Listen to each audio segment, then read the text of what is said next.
మీరు ఎప్పుడైనా క్యాసినోకి వెళ్ళారా? మూవీస్‌లో చూసుంటారు. గోవాలోనో, లాస్ వేగాస్‌లోనో రంగురంగుల లైట్సు, స్పిన్ అయ్యే రౌలెట్ వీలు, షఫుల్ చేసే కార్డ్సు, ఎక్సైట్‌మెంటు, టెన్షను, మనీ పెడతాం. విన్ అయితే డబ్బులొస్తది, లేదంటే లాస్. అంతా లక్ మీద, ఛాన్స్ మీద డిపెండ్ అయ్యి ఉంటది. ఇప్పుడు ఇండియాలోనే బిగ్గెస్ట్ లీగల్ క్యాసినో గురించి చెప్తాను. ఇది 24/7 కాదు. మార్నింగ్ 9:15 నుంచి ఆఫ్టర్‌నూన్ 3:30 వరకు ఓపెన్‌లో ఉంటది. గవర్నమెంట్ పర్మిషన్ ఉంది. కోట్ల మంది ప్రజలు డైలీ పార్టిసిపేట్ చేస్తారు. కంప్యూటర్స్ మానిటర్ చేస్తాయి. ఒక separate police department SEBI watch చేస్తూ ఉంటుంది. దాని పేరే స్టాక్ మార్కెట్. వెయిట్ స్టాక్ మార్కెటా? అది క్యాసినో కాదు బ్రో, ప్యూర్ గ్యాంబ్లింగ్. మా రిలేటివ్ ఒక ఆయన ఇన్వెస్ట్ చేసి ఇల్లు పోగొట్టుకున్నాడు, మా ఫ్రెండ్ ఒకడు బైక్ పోగొట్టుకున్నాడు, స్టామ్ 9092 సినిమా చూడలేదా, అక్కడ రిస్క్ ఎక్కువ, మనీ పోయిన వాళ్ళే 90%, వెళ్ళొద్దటు. మీ మైండ్లో ఇదే వాయిస్ చెప్తుందా? కంగ్రాచులేషన్స్, మీరు సొసైటీలో ఉన్న 95% కామన్ పీపుల్ లాగే ఆలోచిస్తున్నారు. బికాస్ మనకు స్కూల్లో పైథాగరస్ థియరంగా నేర్పించారు, ఫోటోసింథసిస్ నేర్పించారు, కానీ మనీని ఎలా మేనేజ్ చేయాలో, ఎలా గ్రో చేయాలో నేర్పించాల.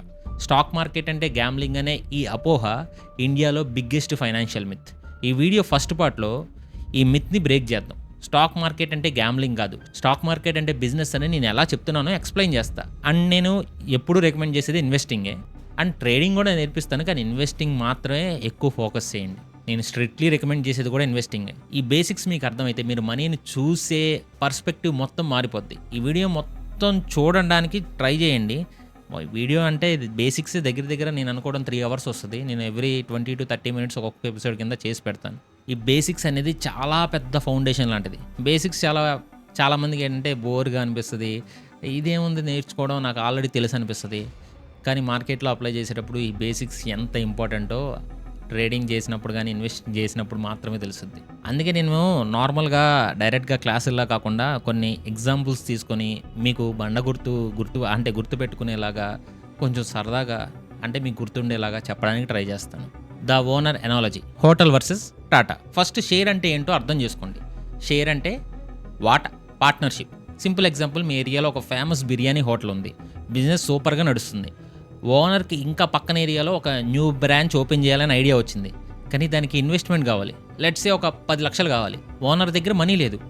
ఓనర్ మీ దగ్గరికి వచ్చి అడిగాడు, బాస్ హోటల్ బాగుంది, న్యూ బ్రాంచ్ పెడదాం, నువ్వు ఒక 1 lakh ఇన్వెస్ట్ చేయి, మొత్తం ఇన్వెస్ట్మెంట్ 10 lakhs, అందులో నువ్వు ఒక 1 lakh ఇస్తున్నావు. సో ఈ న్యూ బ్రాంచ్లో నీకు ఒక 10% పార్ట్నర్షిప్ వాటా ఇస్తాను. ఫ్యూచర్లో ఈ బ్రాంచ్కి వచ్చే ప్రతి 100 రూపాయల ప్రాఫిట్లో నీకు 10 రూపాయలు ఇస్తాను. ఒకవేళ బ్రాంచ్ నమ్మేసినా వచ్చిన మనీలో నీకు 10% ఇస్తాను. అది నష్టానికి అమ్మితే నష్టాల్లోనే ఎంత అమ్మితే అంతలో 10% ఇస్తాను. మీరు ఒప్పుకున్నారు, 1 లక్ష ఇచ్చారు. ఇప్పుడు మీరు ఆ హోటల్కి కస్టమర్ మాత్రమే కాదు, మీరు ఆ హోటల్లో 10% ఓనర్. ఈ 10% వాటాని పేపర్ మీద రాసుకున్నారు. ఆ పేపరే మీ షేర్ సర్టిఫికేట్. స్టాక్ మార్కెట్ అంటే ఇదే, కానీ ఇక్కడ లోకల్ బిర్యానీ హోటల్ బదులు ఇండియాలో ఉన్న బిగ్గెస్ట్ కంపెనీస్ ఉంటాయి. Reliance, Tata Motors, HDFC bank, Infosys. Mukesh అంబానీకి రిలయన్స్ని ఎక్స్పాండ్ చేయడానికి thousands of crores కావాలి. ఆయన మన దగ్గరికి బిర్యానీ హోటల్ ఓనర్ లాగా డోర్ టు డోర్ రావాలా? కాదు, ఆయన కంపెనీ షేర్స్ని స్టాక్ మార్కెట్లో పెడతారు. మీరు హెచ్డిఎఫ్సి బ్యాంక్లో ఒక షేర్ కొన్నారంటే మీరు ఆ బ్యాంక్లో చాలా చిన్న మైక్రోస్కోపిక్ పార్ట్నర్షిప్ కొన్నారని అర్థం. మీరు ఆ బ్యాంక్కి ఎంత చిన్నది కొన్నా కానీ కస్టమర్ కాదు, ఓనర్. మీరు టాటా మోటార్స్ ఒక షేర్ కొన్నారంటే మీరు ఆ కంపెనీలో మీరు కూడా ఓనరే. ఇప్పుడు చెప్పండి, ఒక బిజినెస్లో పార్ట్నర్షిప్ కొనడం గ్యాంబ్లింగ్ ఎలా అయింది? అది ప్యూర్ ఇన్వెస్ట్మెంట్ అయింది, ప్యూర్ బిజినెస్ అయింది. మరి అందరూ ఎందుకు లాస్ అవుతున్నారు? సింపుల్, ఆ బిర్యానీ హోటల్ ఎగ్జాంపుల్కి వాడదాం. మీరు ఆ హోటల్లో 1 లక్ష పెట్టి 10% పార్ట్నర్షిప్ తీసుకున్నారు. నెక్స్ట్ డే వెళ్ళి హోటల్ ఓనర్ని అడిగారు, నా 10% వాటా ప్రైస్ పెరిగిందా? ఓనర్ నవ్వుతాడు, బాస్ బిజినెస్ ఇప్పుడే స్టార్ట్ అయింది, వెయిట్ చేసి ప్రాఫిట్ రాని డెవలప్ అవ్వని, అప్పుడు నీ 10% వాటా వాల్యూ పెరుగుద్ది అంటాడు. కానీ మనం అలా చెయ్యం కదా. స్టాక్ మార్కెట్లో ఈ రోజు కొని రేపటి పొద్దున్నే ప్రైస్ చూస్తాం, పెరగాలి, ఎక్కేసి వేయాలి. అది బిజినెస్ మెంటాలిటీ ఖచ్చితంగా కాదు, అదే గ్యాంబ్లింగ్ మెంటాలిటీ. చాలామంది ఈ గ్యాంబ్లింగ్లోనే పడి డబ్బులు పోగొట్టుకుంటారు. కంపెనీ పర్ఫార్మెన్స్ చూడకుండా, కంపెనీ ప్రాఫిట్ చూడకుండా, కంపెనీ జాతకం, ఇది నేను తర్వాత పార్ట్స్లో చెప్తాను. బ్లైండ్గా అది ఏమీ చూడకుండా, అంటే పిఈ రేషియో అయ్యి బ్లైండ్గా ప్రైస్ చూస్తా మార్కెట్ని తిడతారు. ప్రాబ్లం మార్కెట్లో లేదు, మన మెంటాలిటీలో ఉంది. సరే, ఇప్పుడు గ్యాంబ్లింగ్ కాదు, బిజినెస్ నమ్ముతాం. కానీ నాకు ఈ బిజినెస్ వద్దు, నాకు రిస్క్ వద్దు, నేను చాలా సేఫ్ పర్సన్, నా మనీని బ్యాంక్లో ఎఫ్డి ఫిక్స్డ్ డిపాజిట్లో పెట్టుకుంటా, లేదా ఎల్ఐసి చేసుకుంటా, లేదా గోల్డ్ కొంటాను, సేఫ్గా ఉంటుంది, హ్యాపీగా ఉంటుంది. ఇది కూడా ఒక పెద్ద ట్రాపే. మీరు సేఫ్గా ఉన్నారని అనుకుంటున్నారు, కానీ మీకు తెలియకుండా మీ మనీ వాల్యూ పడిపోతుంది. ఎలాగా? దీనికి ఒక విజిబుల్ డెమాన్ ఉంది, దాని పేరే ఇన్ఫ్లేషన్, ధరల పెరుగుదల. సింపుల్గా చెప్పాలంటే ప్రైజెస్ పెరగడం. మీరు ఒక 5 సంవత్సరాల క్రితం 100 రూపాయలు తీసుకొని మార్కెట్కి వెళ్తే ఏమొచ్చేవి? ఆలోచించండి. ఇప్పుడు ఆ 100 రూపాయలకి ఏమొస్తున్నాయి? 5 సంవత్సరాల క్రితం పెట్రోల్ రేట్ ఎంత? ఇప్పుడెంత? గ్యాస్ సిలిండర్ రేట్ ఎంత? ఇప్పుడెంత? ప్రతి సంవత్సరం వస్తువుల ప్రైజెస్ పెరుగుతున్నాయి. అంటే మీ చేతిలో ఉన్న మనీ పవర్, కొనుగోలు శక్తి తగ్గిపోతుంది. ఈ సంవత్సరం 100 రూపాయలకి వచ్చే వస్తువు నెక్స్ట్ ఇయర్ 107 రూపాయలు అవుతుంది. అంటే అస్యూమింగ్ 7% ఇన్ఫ్లేషన్. ఇప్పుడు మనం సేఫ్ ఇన్వెస్ట్మెంట్ దగ్గరికి వద్దాం. బ్యాంక్లో ఎఫ్డీ వేశారు. బ్యాంక్ మీకు ఎంత ఇంట్రెస్ట్ ఇస్తుంది? పర్ ఇయర్ 5% ఆర్ 6% ఇస్తుంది. ఇక్కడ మ్యాథ్స్ చూడండి. ప్రైస్ ఇన్ఫ్లేషన్ ఏమో 7%తో పెరిగిపోతుంది. మీ మనీ ఎఫ్డీ ఏమో 6%తో పెరుగుతుంది. అంటే మీకు వచ్చే ఇంట్రెస్ట్ కంటే ఎక్కువ స్పీడ్లో ప్రైజెస్ పెరుగుతున్నాయి. నెట్ రిజల్ట్ ఏంటి? మీరు ఎఫ్డీలో మనీ పెట్టి కూడా ప్రతి సంవత్సరం 1% మనీ వాల్యూని లాస్ అవుతున్నారు. మీకు తెలియకుండానే మీ మనీ వాల్యూ తగ్గిపోతుంది. బ్యాంక్లో పెట్టిన మనీ సేఫ్ కాదు, అది స్లో పాయిజన్లా చనిపోతుంది. అలా అని చెప్పి మొత్తం తీసుకొచ్చి స్టాక్ మార్కెట్లో పెట్టమని కూడా చెప్పం.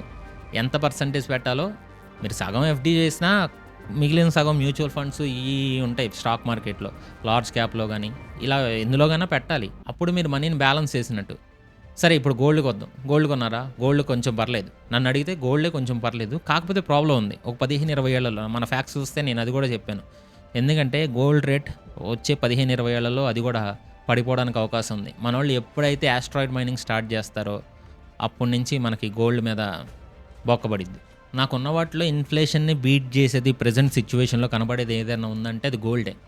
అలానే మొత్తం గోల్డ్లో పెట్టినా కూడా రేపు పొద్దున్న ఎప్పుడన్నా ఫ్యూచర్లో ఒక 15-20 ఏళ్ళ తర్వాత రిస్కే కదా. ఒకవేళ మీరు జ్యువెలరీ ఇన్వెస్ట్మెంట్ కాకుండా జ్యువెలరీ కొన్నారంటే మేకింగ్ ఛార్జెస్ ఉంటాయి, వేస్టేజ్ ఉంటుంది, అమ్మాలంటే ట్యాక్స్ ఉంటుంది. ఇంకా రియల్ ఎస్టేట్ ఫ్లాట్స్ కొంటారా? మంచి ఇన్వెస్ట్మెంటే, కానీ దానికి లక్షలు కోట్లలో ఇన్వెస్ట్మెంట్ కావాలి. 1,00,000 పెట్టి ప్లాట్ కొనగలరా? లేదు. అవసరమైతే వెంటనే అమ్మగలరా? లేదు. దానికి లిక్విడిటీ లేదు. సో ఎఫ్డీ వర్క్ చేయట్లేదు, గోల్డ్ స్లోగా ఉంది, రియల్ ఎస్టేట్కి ఎక్కువ మనీ కావాలి. మరి ఇన్ఫ్లేషన్ని బీట్ చేయాలంటే, మీ మనీని గ్రోత్ చేయాలంటే సొల్యూషన్ ఏంటి? సొల్యూషన్ ఒకటే, మీరు ఇన్ఫ్లేషన్ కంటే 7% కంటే ఎక్కువ స్పీడ్తో గ్రో అయ్యే అసెట్లో ఇన్వెస్ట్ చేయాలి. అంటే ఏంటి? బిజినెస్ ఇన్ఫ్లేషన్ని క్రియేట్ చేస్తాయి, ప్రైజెస్ పెంచి. అండ్ బిజినెసెస్ ఈ ఇన్ఫ్లేషన్ని బీట్ చేస్తాయి, ప్రాఫిట్స్ పెంచి. మనం అందరం పెద్ద బిజినెస్ స్టార్ట్ చేయలేం, కానీ ఆల్రెడీ నడుస్తున్న సక్సెస్ఫుల్ బిజినెస్ రిలయన్స్, టాటా, హెచ్డిఎఫ్సిలో పార్ట్నర్షిప్ కొనగలం. ఎలాగా? Through stock market. అందుకే స్టాక్ మార్కెట్ అనేది ఎప్పుడూ ఒక ఆప్షన్ కాదు, అది నెసెసిటీ, అవసరం. మీ మనీని ఈ ఇన్ఫ్లేషన్ అనే డెమాన్ నుంచి కాపాడుకోవాలంటే మీరు ఇన్వెస్ట్ చేయాల్సిందే. ఒకవేళ మీరు బిజినెస్ మెంటాలిటీతో ఇన్వెస్ట్ చేస్తే, గ్యాంబ్లింగ్లా కాకుండా ఓనర్లా ఇన్వెస్ట్ చేస్తే ఏం జరుగుతుందో చెప్తా. సపోజ్ క్యాసినోలో మీరు 10,000 పెడితే 20,000 రావచ్చు, లేదా 0 అవ్వచ్చు. కానీ స్టాక్ మార్కెట్లో విప్రో కంపెనీ ఉంది.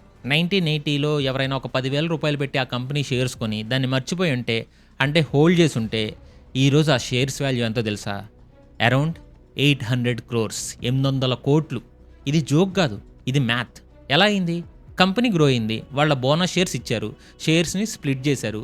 దీన్నే పవర్ ఆఫ్ కాంపౌండింగ్ అంటారు. దీని గురించి తర్వాత వీడియోస్లో నేను ఇంకా క్లియర్గా చెప్తా. ఇది క్యాసినోలో పాసిబులా? ఎంఆర్ఎఫ్ టైర్స్ కంపెనీ ఉంది, దానికి ఒక షేర్ ప్రైస్ ఈరోజు ₹1,00,000 కంటే ఎక్కువ. జస్ట్ 1 షేరే ₹1,00,000 కంటే ఎక్కువ. ఎందుకు? అదొక టైర్ కాదు, అదొక బిజినెస్. ఆ బిజినెస్ వాల్యూ అది. రాకేష్ జుంజున్వాలా గురించి వినే ఉంటారు మీరు, ఇండియాస్ బిగ్ బుల్. ఆయన ఒక గ్యామ్లరా? లేదు, ఆయన ఒక విజనరీ ఇన్వెస్టర్. టైటాన్ కంపెనీని చాలా ఎర్లీ స్టేజ్లో ఇన్వెస్ట్ చేసి థౌజండ్స్ ఆఫ్ క్రోర్స్ సంపాదించాడు. ఆయన బిజినెస్ని అనలైజ్ చేశాడు, ఇండియా ఫ్యూచర్ని ప్రిడిక్ట్ చేశాడు. స్టాక్ మార్కెట్లో మనీ లాస్ అయిన వాళ్ళు ఉన్నారు, హౌస్ అమ్ముకున్న వాళ్ళు ఉన్నారు. కరెక్ట్. ఎందుకు? వాళ్ళు విప్రోలో ఇన్వెస్ట్ చేయలేదు, వాళ్ళు బిర్యానీ హోటల్ని చూడాల. వాళ్ళు బ్లైండ్గా క్యాసినో మెంటాలిటీతో ఎవడో చెప్పిన టిప్ వినుకొని ప్రైస్ పడిపోగానే భయంతో అమ్మేశారు. సో క్లియర్గా చెప్తున్నాను, ఈ వీడియో సిరీస్ మొత్తం చూడండి. ఎన్ని పార్ట్స్ వస్తాయో నాకు తెలియదు, బేసిక్స్ అన్నీ కవర్ చేస్తా. ఎన్ని పార్ట్స్ అని నేను చెప్పలేను. క్యాసినోకి బిజినెస్కి మధ్య ఉన్న డిఫరెన్స్ మీకు అర్థం అవుద్ది. స్టాక్ మార్కెట్ ఏదైనా ఒక సముద్రం, దాంట్లో మీరు చేపలాగా ఎంటర్ అయితే తిమింగలం తింటది. కానీ మనం ఈ వీడియో సిరీస్ ద్వారా ఫిష్లా కాదు, ఇన్వెస్టర్లా థింక్ చేద్దాం, ఓనర్లా యాక్ట్ చేద్దాం. ఫస్ట్ నేర్చుకుందాం, తర్వాత ఎర్న్ చేద్దాం. ఫస్ట్ నేర్చుకోవడం మీదే దృష్టి పెట్టండి, వెంటనే వెళ్ళి ఇన్వెస్ట్ చేసేయాలని కాదు. ఇప్పుడు మీరు స్టాక్ మార్కెట్ని క్యాసినోలో చూస్తున్నారా, లేక ఇండియాలో ఉన్న బిగ్గెస్ట్ బిజినెస్లో పార్ట్నర్షిప్ కొని ఒక ఆపర్చునిటీలో చూస్తున్నారా? మీ ఆన్సర్ సెకండ్ది అయితే నెక్స్ట్ పార్ట్కి వెళ్దాం. గేమ్ ఆడాలి అని డిసైడ్ అయ్యారు. సరే, ఎక్కడ ఆడాలి? ఆ ఆన్సర్స్ ఏంటి చూద్దాం. The battle field. అయితే ఇప్పుడు నువ్వు పార్ట్నర్షిప్ తీసుకోవాలంటే ఇండియాలో ఉన్న బిగ్గెస్ట్ కంపెనీస్లో పార్ట్నర్షిప్ వాటా కొనాలి, సూపర్ బిజినెస్ చేయాలని డిసైడ్ అయ్యారు. కానీ ఎక్కడ? మీ ఏరియాలో బిర్యానీ హోటల్ పార్ట్ 1 ఎగ్జాంపుల్ తీసుకుంది. బిర్యానీ హోటల్ ఎగ్జాంపుల్ తీసుకుంటే మీకు ఒక షాప్ కావాలి, కస్టమర్స్కి కనబడాలి. మరి రిలయన్స్ కానీ, Tata Motors, HDFC bank shares ఎక్కడ అమ్ముతారు, ఎక్కడ కొంటారు? మీరు ముఖేష్ అంబానీ హౌస్కి వెళ్ళి సార్ ఒక ₹10 షేర్స్ ఇవ్వండి అని అడగలేరు కదా. దీనికోసం ఒక సెంట్రల్ ప్లేస్ కావాలి, ఒక మార్కెట్ కావాలి. ఫార్మర్స్ వాళ్ళ పంటల్ని, రైతులు వాళ్ళ పంటల్ని రైతు బజార్లో అమ్మినట్టు కంపెనీస్ వాళ్ళ షేర్స్ని రిలీజ్ చేయడానికి, మనం ఇన్వెస్టర్స్ వాటిని బై చేయడానికి లేదా అమ్మడానికి ఇండియాలో అఫీషియల్గా గవర్నమెంట్ రికగ్నైజ్ చేసిన 2 బిగ్ ఎరీనాస్, 2 బిగ్ స్టేడియంస్ ఉన్నాయి. ఈ 2 స్టేడియంస్ మెయిన్ ఆఫీసెస్ ముంబైలోనే ఉన్నాయి. ఒకటి BSE, Bombay stock exchange, 2 NSE, national stock exchange. సింపుల్గా చెప్పాలంటే ఇండియాలో షేర్ బిజినెస్ మొత్తం 99.9% ఈ 2 ప్లేసెస్లోనే జరుగుతాయి. ఇవి official markets. Test match versus T20, BSE versus NSE. ఈ 2 స్టేడియంస్కి చాలా డిఫరెన్స్ ఉంది. First BSE, Bombay stock exchange గురించి చూద్దాం. ఇది ఇండియాలో ఓల్డెస్ట్, ఏషియాలోనే ఓల్డెస్ట్ స్టాక్ ఎక్స్చేంజ్. 1875లో స్టార్ట్ అయింది. బ్రిటిష్ టైం నుంచి ఉంది. సింపుల్గా చెప్పాలంటే ఇది ఒక old traditional test match stadium లాంటిది. లైక్ మన వాంకడే స్టేడియం ఇన్ ముంబై. చాలా హిస్టరీ ఉంది. మీరు స్కామ్ 1992 హర్షద్ మెహతా సిరీస్ చూసినా, మూవీ చూసినా, అదే వెబ్ సిరీస్ చూసినా, అందులో ఒక బిల్డింగ్ చూపిస్తారు. లోపల చాలామంది బ్రోకర్స్ గట్టిగా అరుస్తారు, చేతులు ఊపుతూ ట్రేడ్ చేస్తారు చూడండి. అదే బిఎస్సి. అప్పట్లో కంప్యూటర్స్ లేవు, ఇంటర్నెట్ లేదు, అంతా ఫిజికల్ వర్క్. షేర్స్ కూడా ఫిజికల్ పేపర్ సర్టిఫికేట్స్ లాగా ఉండేవి. బ్రోకర్స్ అందరూ ఆ బిల్డింగ్ లోపల ఒక రింగ్ అనే ప్లేస్లో గ్యాదర్ అయ్యేవాళ్ళు. గట్టిగా అరుస్తారు, సిగ్నల్స్ ఇచ్చుకుంటారు, బై చేసేవాళ్ళు, సెల్ చేసేవాళ్ళు. ఈ సిస్టమ్ని ఓపెన్ అవుట్ క్రై సిస్టమ్ అని అంటారు. మనకు అర్థమయ్యే లాంగ్వేజ్లో చెప్పాలంటే ఇది ఒక ఫిష్ మార్కెట్ లాగా, లైక్ స్ట్రీట్ ఫైట్ లాగా ఉండేది. ఎవరు కొంటున్నారు, ఎవరు అమ్ముతున్నారు, ఏ ప్రైస్కి అమ్ముతున్నారు అనే ట్రాన్స్పరెన్సీ ఎక్కువ ఉండేది కాదు. ముంబైలో ఉన్న కొన్ని పెద్ద బ్రోకర్ ఫ్యామిలీస్ మాత్రమే మార్కెట్ని డామినేట్ చేసేవాళ్ళు. కామన్ మ్యాన్ ఎంటర్ అవ్వడం చాలా కష్టం. ఇప్పుడు సీన్లోకి వచ్చింది ఎన్ఎస్సి, నేషనల్ స్టాక్ ఎక్స్చేంజ్. 1990స్లో హర్షద్ మెహతా స్కామ్ తర్వాత గవర్నమెంట్కి ఒక విషయం అర్థమైంది. ఈ ఫిజికల్ సిస్టమ్, ఈ రింగ్ సిస్టంలో చాలా లూప్ హోల్స్ ఉన్నాయి. ట్రాన్స్పరెన్సీ లేదు, మ్యానిపులేషన్ చాలా ఈజీగా జరుగుతుంది. మార్కెట్ని మోడర్నైజ్ చేయాలి. దేశంలో ఉన్న అన్ని కార్నర్స్ నుంచి, కాశ్మీర్ నుంచి కన్యాకుమారి వరకు ప్రతి కామన్ మ్యాన్కి యాక్సెస్ అవ్వాలని డిసైడ్ అయ్యారు. అప్పుడు 1992లో ఎన్ఎస్సిని స్టార్ట్ చేశారు. ఇది టెస్ట్ మ్యాచ్ స్టేడియం కాదు, ఇది ఒక brand new T20 stadium. Full flood lights ఉన్నాయి, ఎలక్ట్రానిక్ స్కోర్ బోర్డ్స్ ఉన్నాయి.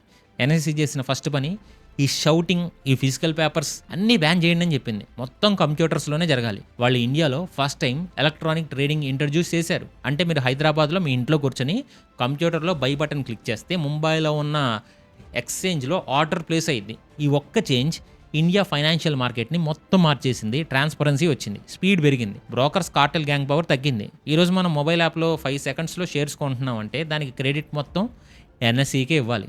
So BSE old school, NSE new school. ఈరోజు చాలామంది మ్యాక్సిమం ట్రేడింగ్ మొత్తం కూడా ఈ T20 స్టేడియం ఎన్ఎస్సిలోనే చేస్తున్నారు. అయితే ఇందులో ఎక్కువ కనబడేది ఏంటి? Sensex and Nifty. Okay, stadium అర్థమైంది. BSE old, NSE new.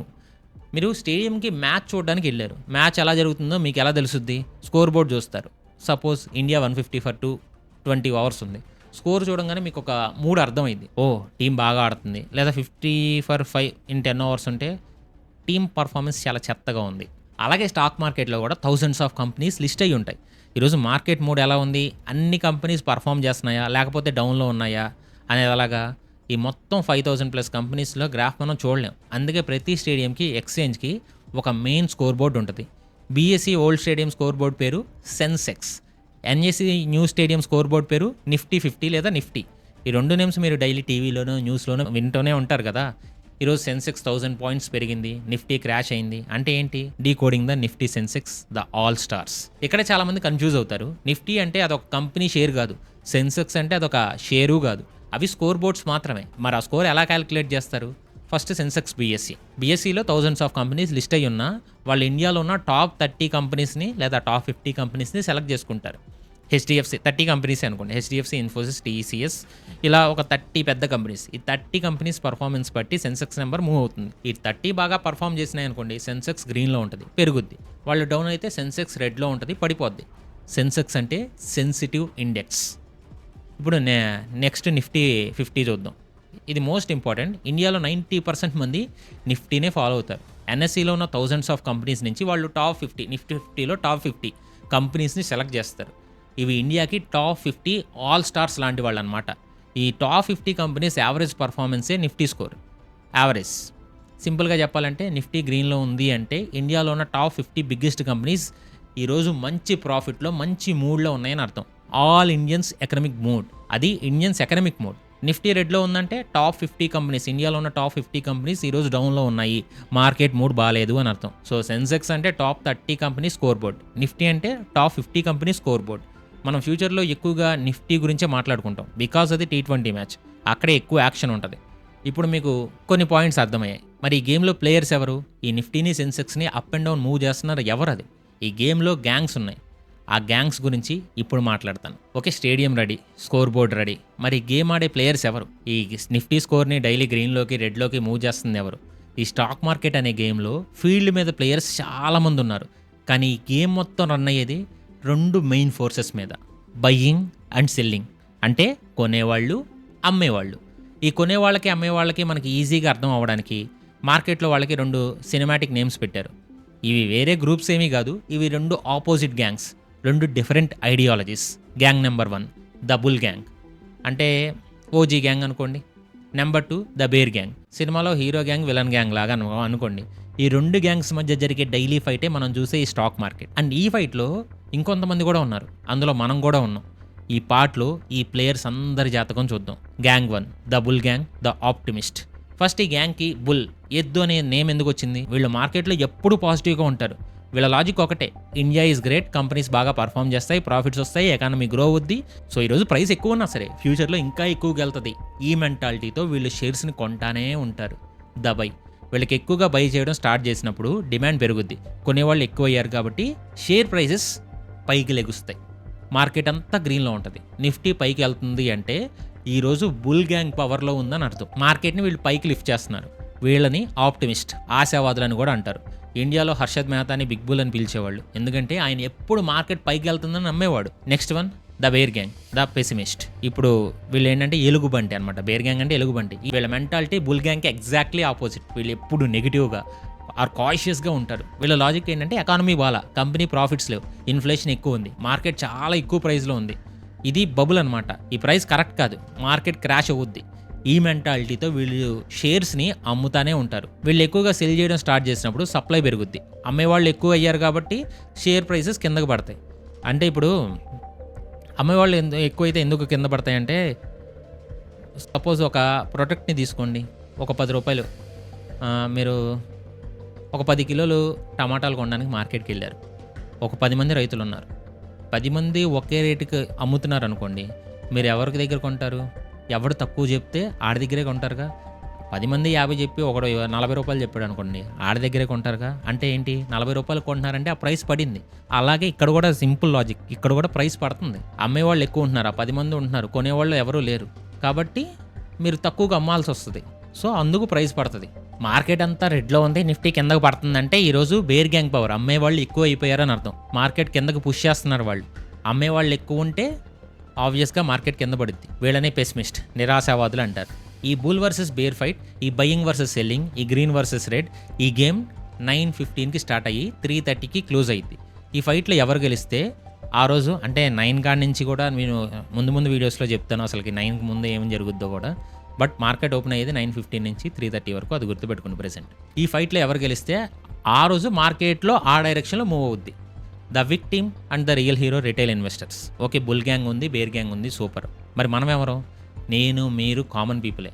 మనం ఏ కేటగిరీ? మనం రిటైల్ ఇన్వెస్టర్స్ లేదా స్మాల్ ఇన్వెస్టర్స్. మనం బుల్లో బేరో కాదు, మనం చాలా చిన్న ప్లేయర్స్. మనం 100 షేర్స్ కొంటాం, 1000 షేర్స్ కొంటాం, లేదా ఒక 10,000 ఇన్వెస్ట్ చేస్తాం, లేదా ₹1,00,000 ఇన్వెస్ట్ చేస్తాం. మనం ఒక్కళ్ళం కొన్నందుకు మార్కెట్ పడదు, మనం ఒక్కరు అమ్మినందుకు మార్కెట్ పెరగదు. మనం ఈ గేమ్స్లో విక్టిమ్స్, హీరోస్ కూడా. ఎలాగంటే ఈ bull gang and bear gang fight చేసుకుంటూ ఉంటే ఈ ఫైట్లో మనీ సంపాదించేది, మనీ లాస్ అయ్యేది 90% మనమే.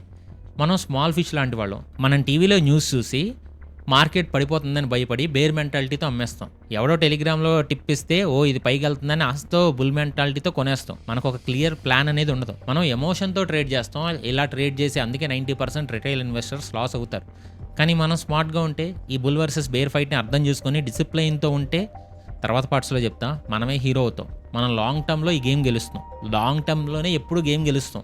So we're retail. మనం స్మాల్ ప్లేయర్స్ అయితే మరి బిగ్ ప్లేయర్స్ ఎవరు? వీళ్ళని తిమింగలాలు అంటారు. నేను ఒక కోట్ కూడా చదివాను, we can't beat big players, so play along with them అని చెప్పి ఒక కోట్ ఉంటుంది మార్కెట్లో, సూపర్ కోట్ అది. మనం బిగ్ ప్లేయర్స్ని ఓడించలేము, అందుకే వాళ్ళ టీంతో జాయిన్ అవుదాం అని. మరి వాళ్ళ టీంతో జాయిన్ చేసి వాళ్ళలాగా ఆలోచించి షేర్స్ కొనాలంటే అది ముందు మీకు అన్నీ చాలా వరకు బేసిక్స్ తెలియకుండా నేను అక్కడ వరకు మీకు చెప్పలేను. అయితే బిగ్ ప్లేయర్స్ ఎవరో మీకు చెప్తాను. ఈ బిగ్ ప్లేయర్స్లో 2 కేటగిరీస్ ఉన్నాయి. వేల్స్, తిమింగలాలు లాంటి వాళ్ళు. ఫస్ట్ కేటగిరీ వచ్చేసి FIIs, foreign institutional investors. FIIs అంటాం, వీళ్ళు ఫారెన్ కంపెనీస్. యూఎస్ఏలో, యూకేలో, సింగపూర్లో ఉన్న పెద్ద పెద్ద ఇన్వెస్ట్మెంట్ కంపెనీస్, పెన్షన్ ఫండ్స్, వీళ్ళ దగ్గర థౌజండ్స్ ఆఫ్ క్రోర్స్లో మనీ ఉంటుంది. వీళ్ళు ఇండియన్ మార్కెట్ మీద పెట్టేస్తారు. ఒకవేళ ఎఫ్ఐఐస్ అందరూ కలిసి ఇండియన్ మార్కెట్ బాగుందని డిసైడ్ అయ్యి బై చేయడం స్టార్ట్ చేస్తే వాళ్ళు ఒకేసారి 10,000 కోట్లు, 20,000 కోట్లు ఇన్వెస్ట్ చేస్తారు. అంత పెద్ద బై ఆర్డర్ వచ్చిందనుకోండి, బేర్ గ్యాంగ్ ఆపలేదు, మార్కెట్ రాకెట్లా పైకి వెళ్తుంది. అలాగే ఎఫ్ఐఐస్కి ఇండియన్ మార్కెట్ రిస్క్లో ఉందని అనిపిస్తే వాళ్ళు ఒకేసారి సేల్ చేస్తారు, 10,000 కోట్లు అమ్మేస్తారు, మార్కెట్ మొత్తం క్రాష్ అయ్యిద్ది. ఇదనమాట. Category number 2 DIIs, domestic institutional investors. వీళ్ళు మన ఇండియన్ వేల్స్, అంటే మన ఇండియా మ్యూచువల్ ఫండ్స్లో, ఎల్ఐసి, బ్యాంక్స్, మనం ఎస్పీఐస్లో, మ్యూచువల్ ఫండ్స్లో ఇన్వెస్ట్ చేసిన ఇవన్నీ కూడా నేను తర్వాతే చెప్తాను. చాలా వరకు తర్వాత చెప్తాను అండి. బేసిక్స్ ఎంత ఉందో ఆలోచించండి. నేను ఇంకా అసలు స్టార్ట్ కూడా చేయలే. ఈ డిఐఎస్లో, డొమెస్టిక్ ఇన్స్టిట్యూషనల్ ఇన్వెస్టర్స్, ఒకవేళ మ్యూచువల్ ఫండ్స్లో మీరు ఎస్ఐపీస్లో ఇన్వెస్ట్ చేస్తే మన మనీ వీళ్ళ దగ్గరే ఉంటుంది.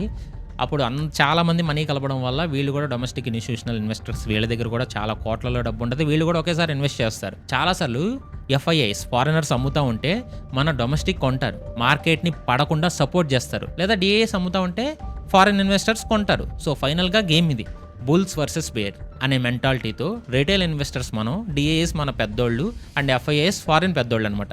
ఈ ముగ్గురు ప్లేయర్స్ ఈ గేమ్ ఆడతారు. మనం small fish retail. FIIs and DIIs whales. ఈ మార్కెట్లో సర్వైవ్ అవ్వాలంటే వేల్తో ఫైట్ చేయకూడదు, వేల్ ఎక్కడికి వెళ్తుందో చూసి దాన్ని ఫాలో అవ్వాలి.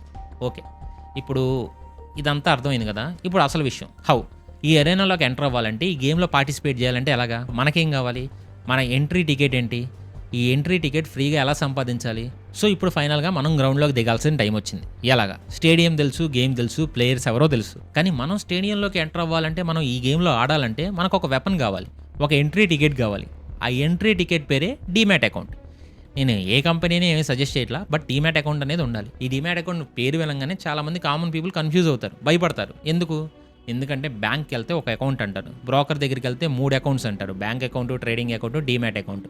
ఒక షేర్ కొనడానికి ఇన్ని అకౌంట్స్ ఎందుకు, ఏదో పెద్ద స్కామ్ లాగా ఉంది, నాకు ఎందుకు బాబు ఈ రిస్క్ అని చాలామంది దూరంగా వెళ్ళిపోతారు. ఇది పెద్ద మిస్టేక్. ఈ 3 అకౌంట్స్ కన్ఫ్యూజన్ని మనం ఇప్పుడు 5 minutesలో బ్రేక్ చేద్దాం. చాలా సింపుల్ అనాలజీతో చెప్తా, లైఫ్లో మర్చిపోరు. The 3-in-1 locker analogy. ఈ 3 అకౌంట్స్ని అర్థం చేసుకోవాలంటే ముందు ఫిజికల్ వరల్డ్లో ఒక విషయం గుర్తుపెట్టుకోవాలి. Account number 1 bank account, Vivo. ఇది మన మెయిన్ లాకర్. అంటే ఏంటి, మీ శాలరీ పడుద్ది, మీరు మనీ సేవ్ చేసుకుంటారు, ఇది మీ మనీ ఉండే లాకర్. ఇది ఆల్రెడీ మన అందరి దగ్గర ఉంది, స్టేట్ బ్యాంకు, హెచ్డిఎఫ్సి, ఐసిఐసిఐ, ఏదో ఒకటి. So account 1 ready. అకౌంట్ 2 ఏంటి, డీమ్యాట్ అకౌంట్. ఇప్పుడు చెప్పండి, మీరు బ్యాంక్ లాకర్లో మనీ తప్ప ఇంకేమి పెడుతున్నారు, గోల్డ్ పెడతారు, ప్రాపర్టీ పేపర్స్ పెడతారు, అంటే వాల్యుబుల్ ఐటమ్స్ని స్టోర్ చేస్తారు. అలాగే డీమ్యాట్ అకౌంట్ అనేది ఒక డిజిటల్ లాకర్. దీంట్లో మీరు మనీ పెట్టరు, దీంట్లో మీరు కొన్న రిలయన్స్ షేర్స్, టాటా మోటార్ షేర్స్ని డిజిటల్ ఫామ్లో సేఫ్గా స్టోర్ చేసుకుంటారు. సింపుల్. బ్యాంక్ అకౌంట్ అంటే locker for money, demat account అంటే లాకర్ ఫర్ షేర్స్. అప్పట్లో హర్షద్ మెహతా టైంలో ఈ డీమ్యాట్ సిస్టమ్ లేదు. షేర్స్ అన్ని ఫిజికల్ పేపర్ సర్టిఫికేట్స్లో ఉండేవి, అవి చిరిగిపోయేవి, పోయేవి, చాలా స్కామ్స్ జరిగాయి. దానికి గవర్నమెంట్ ఈ ఫిజికల్ సిస్టమ్ని తీసేసి అన్ని షేర్స్ని డిజిటల్గా డీమెటీరియలైజ్డ్ మార్చేసింది. సో డీమ్యాట్ అంటే డిజిటల్ లాకర్, చాలా సేఫ్. Account 3 trading account. ఇక్కడే మెయిన్ కన్ఫ్యూజన్. డీమ్యాట్ అకౌంట్ ఉంది, బ్యాంక్ అకౌంట్ ఉంది, మనీ లాకర్. డీమ్యాట్ అకౌంట్ ఉంది, షేర్ లాకర్. మరి ట్రేడింగ్ అకౌంట్ ఎందుకు? ఇది మీ రిమోట్ కంట్రోల్ లేదా మీ phone app like PhonePe, GPay అలా అనుకోండి. మీరు ఒక రిలయన్స్ షేర్ కొనాలనుకోండి, ఏం చేయాలి, ఫస్ట్ మీ బ్యాంక్ అకౌంట్ మనీ లాకర్ నుంచి కొంత మనీ, ఫర్ ఎగ్జాంపుల్ ఒక 10,000ని మీ ట్రేడింగ్ అకౌంట్లోకి రిమోట్లోకి లోడ్ చేశారు. ఇప్పుడు ఆ ట్రేడింగ్ అకౌంట్ యాప్లో మీరు రిలయన్స్ అని సెట్ చేసి బై బటన్ కొడతారు. వెంటనే ఏం జరుగుద్ది, మీ ట్రేడింగ్ అకౌంట్లో ఉన్న మనీ కట్ అయ్యిద్ది, ఆ రిలయన్స్ షేర్స్ వచ్చి మీ డీమ్యాట్ అకౌంట్లో షేర్ లాకర్లోకి పడతాయి, ట్రాన్సాక్షన్ కంప్లీట్ అయ్యిద్ది. అలాగే అమ్మాలంటే మీ డీమ్యాట్ అకౌంట్ షేర్ లాకర్లో ఉన్న షేర్స్ని సెలెక్ట్ చేసి ట్రేడింగ్ అకౌంట్ రిమోట్తో సెల్ బటన్ కొడతారు, షేర్ వెళ్ళిపోద్ది, మనీ వచ్చి మీ ట్రేడింగ్ అకౌంట్లో పడతాయి. అక్కడి నుంచి మీరు back to bank account transfer చేసుకోవచ్చు. సో ట్రేడింగ్ అకౌంట్ అనేది ఒక బ్రిడ్జ్, బ్యాంక్కి డీమ్యాట్కి మధ్య ట్రాన్సాక్షన్స్ చేయడానికి యూజ్ అయ్యే ఒక ప్లాట్ఫామ్. సింపుల్. ఈ 3 కలిపి మనకి ఒకే బ్రోకర్ దగ్గర చాలా వాట్లు ఓపెన్ అవుతాయి. అయితే ఇది సేఫేనా? ఓకే బ్రో, లాకర్ అనాలజీ అర్థమైంది, కానీ ఇది ఎంత సేఫా అంటే, నేను ఓపెన్ చేసిన బ్రోకర్ కంపెనీ నా దగ్గర మొత్తం దొబ్బేస్తే నా డీమ్యాట్ అకౌంట్లో ఉన్న ₹1,00,000 షేర్ల సంగతి ఏంటి, నా మనీ పోతుందా అంటే, ఎక్సలెంట్ క్వశ్చన్. దీనికి సమాధానం ఏంటంటే ఎస్, ఇది 100% సేఫ్. ఎందుకు? మనం ఈ గేమ్ ఆడేది బ్రోకర్తో కాదు, మనం ఈ గేమ్ ఆడేది ఎన్ఎస్సి, బిఎస్సి స్టేడియంస్తో. బ్రోకర్ అనేది మనకి స్టేడియంలోకి ఎంటర్ అవ్వడానికి టికెట్ ఇచ్చే ఒక కౌంటర్ మాత్రమే. మీ షేర్స్ అన్నీ బ్రోకర్ దగ్గర ఉండవు, మీ షేర్స్ అన్నీ గవర్నమెంట్ కంట్రోల్లో ఉన్న 2 పెద్ద డిజిటల్ బ్యాంక్ డిపాజిటర్స్ దగ్గర ఉంటాయి. అవి సిడిఎస్ఎల్ అండ్ ఎన్ఎస్డిఎల్. మీ బ్రోకర్ దొబ్బేస్తే మీ షేర్స్ ఈ సిడిఎస్ఎల్ దగ్గర సేఫ్గా ఉంటాయి. మీకు వేరే బ్రోకర్ దగ్గర కొత్త అకౌంట్ ఓపెన్ చేసి మీ షేర్స్ అన్నీ అక్కడికి మూవ్ చేసుకోవచ్చు, నో ప్రాబ్లం. ఇక్కడ మార్కెట్ని, బ్రోకర్స్ని, స్కామ్స్ అన్నింటినీ మానిటర్ చేయడానికి ఒక పోలీస్ డిపార్ట్మెంట్ లాంటిది ఉంది. అదే SEBI securities and exchange board of India. ఈ సెబీ చాలా స్ట్రిక్ట్గా ఉంటుంది. ఏ బ్రోకర్ అయినా సరే చిన్న తప్పు చేసినా వాడి లైసెన్స్ క్యాన్సిల్ చేస్తుంది, హెవీ ఫైన్స్ వేస్తుంది. సో మీ మనీ ఇండియాలో బ్యాంక్లో ఎంత సేఫో డీమ్యాట్ అకౌంట్లో ఉన్న షేర్స్ కూడా అంతే సేఫ్. భయం అవసరమే లేదు. అయితే ఎలా ఓపెన్ చేయాలి? కన్ఫ్యూజన్ పోయింది, భయం పోయింది. సరే, ఇప్పుడు ఎంట్రీ టికెట్ డీమ్యాట్ అకౌంట్ని ఎలా ఓపెన్ చేయాలి? ఇప్పుడు 10 సంవత్సరాల క్రితం బ్యాంక్ చుట్టూ తిరగాల్సిన పని లేదు, ఎవరికి లంచాలు ఇవ్వాల్సిన పని లేదు, మొత్తం ప్రాసెస్ ఆన్లైన్. దీనికి సంబంధించిన లింక్ నేను కింద కామెంట్స్లో మన టెలిగ్రామ్ గ్రూప్లో లింక్ పెడతాను. దాని ద్వారా మీరు ఓపెన్ చేసుకోవచ్చు. బెటర్, మీకు ఎటువంటి రిస్క్ ఉండదు. మీకు ఆల్రెడీ ఉంటే వెల్ అండ్ గుడ్, ప్రాబ్లం లేదు. ఒకవేళ లేని వాళ్ళు టెలిగ్రామ్ గ్రూప్లో ఓపెన్ చేసుకోండి. చాలా సేఫ్ అండ్ సెక్యూర్ కూడా. అండ్ అది 5 నుంచి 10 నిమిషాల్లో మీ ఫోన్లోనే కంప్లీట్ అవుతుంది. కానీ అప్లై చేయడానికి ముందు కొన్ని డాక్యుమెంట్స్ రెడీగా మీ ఫోన్లో ఫోటో తీసి పెట్టుకోండి. ప్రాసెస్ చాలా ఫాస్ట్గా అయిపోద్ది అప్పుడు. అయితే ఏం కావాలి? నెంబర్ 1 పాన్ కార్డ్, ఇది మ్యాండేటరీ, లేకపోతే కుదరదు. ఇన్కమ్ ట్యాక్స్కి ఇది main document. Number 2 Aadhaar card, ఇది కూడా మ్యాండేటరీ, మోస్ట్ ఇంపార్టెంట్. మీ ఆధార్ కార్డ్కి మీ ఫోన్ నెంబర్ లింక్ అయ్యి ఉండాలి. ఇది కూడా ఎందుకు? లాస్ట్లో ఈసైన్ డిజిటల్ సిగ్నేచర్ చేయడానికి ఆ ఫోన్ నెంబర్కి ఓటీపీ వస్తుంది. ఫోన్కి ఆధార్కి లింక్ లేకపోతే ప్రాసెస్ ఆగిపోద్ది. Number 3 bank account details. మీ bank account number and IFSC code ఎందుకు? షేర్స్ అమ్మినాక మనీని నీ అకౌంట్లోకి రావాలంటే ఇది లింక్ చేయాలి. మీ బ్యాంక్ స్టేట్మెంటో ఆర్ క్యాన్సిల్డ్ చెక్కో ఫోటో తీసి రెడీగా పెట్టుకోండి. Number 4 signature. ఒక వైట్ పేపర్ మీద మీ సిగ్నేచర్ చేసి దానికి ఒక క్లియర్ ఫోటో తీసి రెడీ పెట్టుకోండి. అప్లోడ్ చేయమంటారు. ఈ 4 ఐటమ్స్ రెడీగా ఉన్నాయా? రైట్. ఇప్పుడు మనం అకౌంట్ ఓపెన్ చేయొచ్చు. డీమ్యాట్ అకౌంట్ ఓపెన్ చేయడానికి చాలా బ్రోకర్ కంపెనీస్ ఉన్నారు. కొంతమంది అకౌంట్ ఓపెన్ చేయడానికి 200 కూడా ఛార్జ్ చేసేవాళ్ళు ఉన్నారు. కొంతమంది 500 ఛార్జ్ చేస్తారు. కానీ మనం కామన్ మ్యాన్, మనకి ఛార్జెస్ పే చేయడం ఇష్టం ఉండదు. మనకి ఎంట్రీ టికెట్ కంప్లీట్లీ ఫ్రీగా కావాలి, 0 ఛార్జెస్. సో మీరు ఏం చేస్తారంటే, ఈ వీడియో కింద డిస్క్రిప్షన్లో, మళ్ళీ చెప్తున్నా, డిస్క్రిప్షన్లో వీడియో ఫస్ట్ కామెంట్, పిన్నుడు కామెంట్లో, డిస్క్రిప్షన్లో ఉంది, పిన్నుడు కామెంట్లో కూడా ఉంది, ఒక లింక్ ఉంటుంది. అది మన official Telegram channel link. First ఆ టెలిగ్రామ్ లింక్ క్లిక్ చేయండి, మన ఛానల్లో జాయిన్ అవ్వండి. అక్కడ ఫ్యూచర్ అప్డేట్స్ కూడా వస్తాయి. సో ఛానల్లో జాయిన్ అయ్యాక అక్కడ నేను పిన్ చేసి పెడతాను, బెస్ట్ ఫ్రీ డీమ్యాట్ అకౌంట్ అని ఒక లింక్. నేను పర్సనల్లీ యూస్ చేసే మంచి బ్రోకర్ లింక్ అది. ఆ లింక్ మాత్రమే క్లిక్ చేయండి, వెంటనే అకౌంట్ ఓపెనింగ్ ప్రాసెస్ స్టార్ట్ అయ్యిద్ది. ఈ 4 డాక్యుమెంట్స్ అప్లోడ్ చేయమన్నప్పుడు అప్లోడ్ చేయండి, ప్రాసెస్ మొత్తం కంప్లీట్ అయ్యిద్ది. ఈ లింక్ నుంచి చేస్తే మీకు అకౌంట్ ఓపెనింగ్ అనేది కంప్లీట్లీ ఫ్రీ, 0 రూపీస్. వెంటనే ఈ వీడియో చూడంగానే ఫస్ట్ ఆ పని చేయండి, అకౌంట్ ఓపెన్ చేసి రెడీగా ఉండండి. నెక్స్ట్ వీడియోస్లో మనం ఇంకా చాలా అద్భుతాల గురించి మాట్లాడుకుంటున్నాం. ఎన్ని వీడియోలు వస్తాయో తెలియదు, కానీ బేసిక్సే చాలా వీడియోస్ వస్తాయి. నా గెస్ అయితే కనీసం ఒక 5-6 వీడియోలు అయితే ఖచ్చితంగా వస్తాయి. లెంతీ ఉండేవి, ఒక 30 నిమిషాలు 20 నిమిషాల పైన ఖచ్చితంగా ఉంటాయి. 30 నిమిషాలు కూడా ఉండొచ్చు. ఈ వీడియో కూడా లెంత్ నాకు తెలిసి ఒక 25 నుంచి 30 నిమిషాల మధ్యలో ఉంటుంది, ఇప్పటి వరకు రికార్డ్ చేసింది. సో ఫస్ట్ అయితే డీమ్యాట్ అకౌంట్ ఒకటి ఓపెన్ చేసి పెట్టుకోండి. ట్రేడింగ్ చేయొద్దు, ఇన్వెస్ట్ చేయొద్దు, రెడీ చేసి పెట్టుకోండి అంతే. మొత్తం నేర్చుకున్నాక నేను ఒక 5-6 రోజులకు ఒక్కొక్క వీడియో పెడతా ఉంటాను. 2-3 నెలల్లో మొత్తం కొంత బేసిక్స్ వరకు అయినా చాలా క్లియర్గా నేర్చుకుంటారు. సో అప్పుడు కావాలంటే ఇన్వెస్ట్మెంట్ స్టార్ట్ చేయండి. లేదా నాకు మనీ పెట్టేటప్పుడు ఆ టెన్షన్ ఎలా ఉందో ఫీల్ అవ్వాలంటే 100 రూపాయలు మించి పెట్టద్దు అంతే. అదే నేను చెప్పాలనుకుంది. ఆ 100 రూపాయలు కూడా పెట్టద్దని చెప్తా. లేదు నా ఎమోషన్స్ నేను తెలుసుకోవాలనుకుంటే పోతే పోయినాయి 100 రూపాయలైనా ఆ 100 రూపాయల వరకే పెట్టండి అంతే. అంతకుమించి నేను చెప్పాలనుకుంది ఏమీ లేదు. సో నేర్చుకోకుండా ఇన్వెస్ట్ చేయొద్దు. ఏదైనా కానీ ఇన్వెస్ట్మెంట్ కూడా చేయొద్దు. ట్రేడింగ్ అది, ఇన్వెస్ట్మెంట్ కూడా నేర్చుకోకుండా చేయొద్దు. ఎందుకంటే ఇన్వెస్ట్మెంట్ చేయడానికి కూడా చాలా రూల్స్ ఫాలో అవ్వాలి. ఆ కంపెనీ మంచిదా లేదా, ఆ కంపెనీ ఎత్తేంటి లోతేంటి, అది డైలాగ్ ఉంటుంది ఎవరిది, రావు రమేష్ గారిది, దాని ఎత్తేంటి లోతేంటి అని. అలాగా ఆ కంపెనీ గురించి కూడా స్టడీ చేసి అప్పుడు ఇన్వెస్ట్ చేయాలి. లాంగ్ రన్లో కదా మరి ఇన్వెస్ట్ చేసేది, ఆ కంపెనీ బాగా పర్ఫామ్ చేయాలి కదా. సో ఆ రూల్స్ కూడా ఫాలో అయ్యి అప్పుడు ఇన్వెస్ట్ చేద్దాం. లేదు నా టెన్షన్ ఎలా ఉందో తెలుసుకోవాలనుకుంటే మాత్రం 100 రూపాయలకు మించి ఇన్వెస్ట్ చేయద్దు అంతే నేను చెప్పాలనుకుంది. That's it. అయితే ఇప్పటివరకు మనం మాట్లాడుకున్నంతా, ఇంతకు ముందు పార్ట్లో మాట్లాడుకున్నంతా ఒకసారి రివైండ్ చేసుకుందాం. స్టాక్ మార్కెట్ అనేది బిజినెస్, గ్యాంబ్లింగ్ కాదని ఫిక్స్ అయ్యాం. తర్వాత ఎన్ఎస్సి, బిఎస్సి, స్టేడియంస్ చూసాం. తర్వాత బుల్స్ ఎవరు, బేర్స్ ఎవరు, మన రిటైల్ని పరిచయం చేసుకున్నాం. అండ్ నెక్స్ట్ ఏం మాట్లాడుకున్నాం, ద ఫ్రీ డీమ్యాట్ అకౌంట్ ఎలా ఓపెన్ చేయాలో చూసాం. అండ్ మీరు టెలిగ్రామ్ లింక్ క్లిక్ చేసి అకౌంట్ ఓపెన్ చేసి రెడీగా ఉన్నారని అనుకుంటున్నా. సో టికెట్ వచ్చేసింది. స్టేడియంస్, ఎన్ఎస్సి, బిఎస్సిలోకి ఎంటర్ అయ్యాం. ఇప్పుడు మెయిన్ క్వశ్చన్, ఎంటర్ అయ్యాక ఏం చేయాలి? గ్రౌండ్లోకి దిగి టెస్ట్ మ్యాచ్ ఆడాలా లేక T20 ఆడాలా? నేను ఆల్రెడీ కొంచెం ఇన్వెస్టింగ్ గురించి, ట్రేడింగ్ గురించి లైట్గా చెప్పాను, కొంచెం ఎలాబొరేట్ చేసి చెప్తాను. స్టాక్ మార్కెట్లో ఈ 2 గేమ్ ఫార్మాట్స్ ఉన్నాయి. ఈ రెండింటికి చాలా డిఫరెన్స్ ఉంది. ఈ 2 గేమ్ ప్లాన్స్కి డిఫరెంట్ స్కిల్స్ కావాలి, డిఫరెంట్ మెంటాలిటీ కావాలి.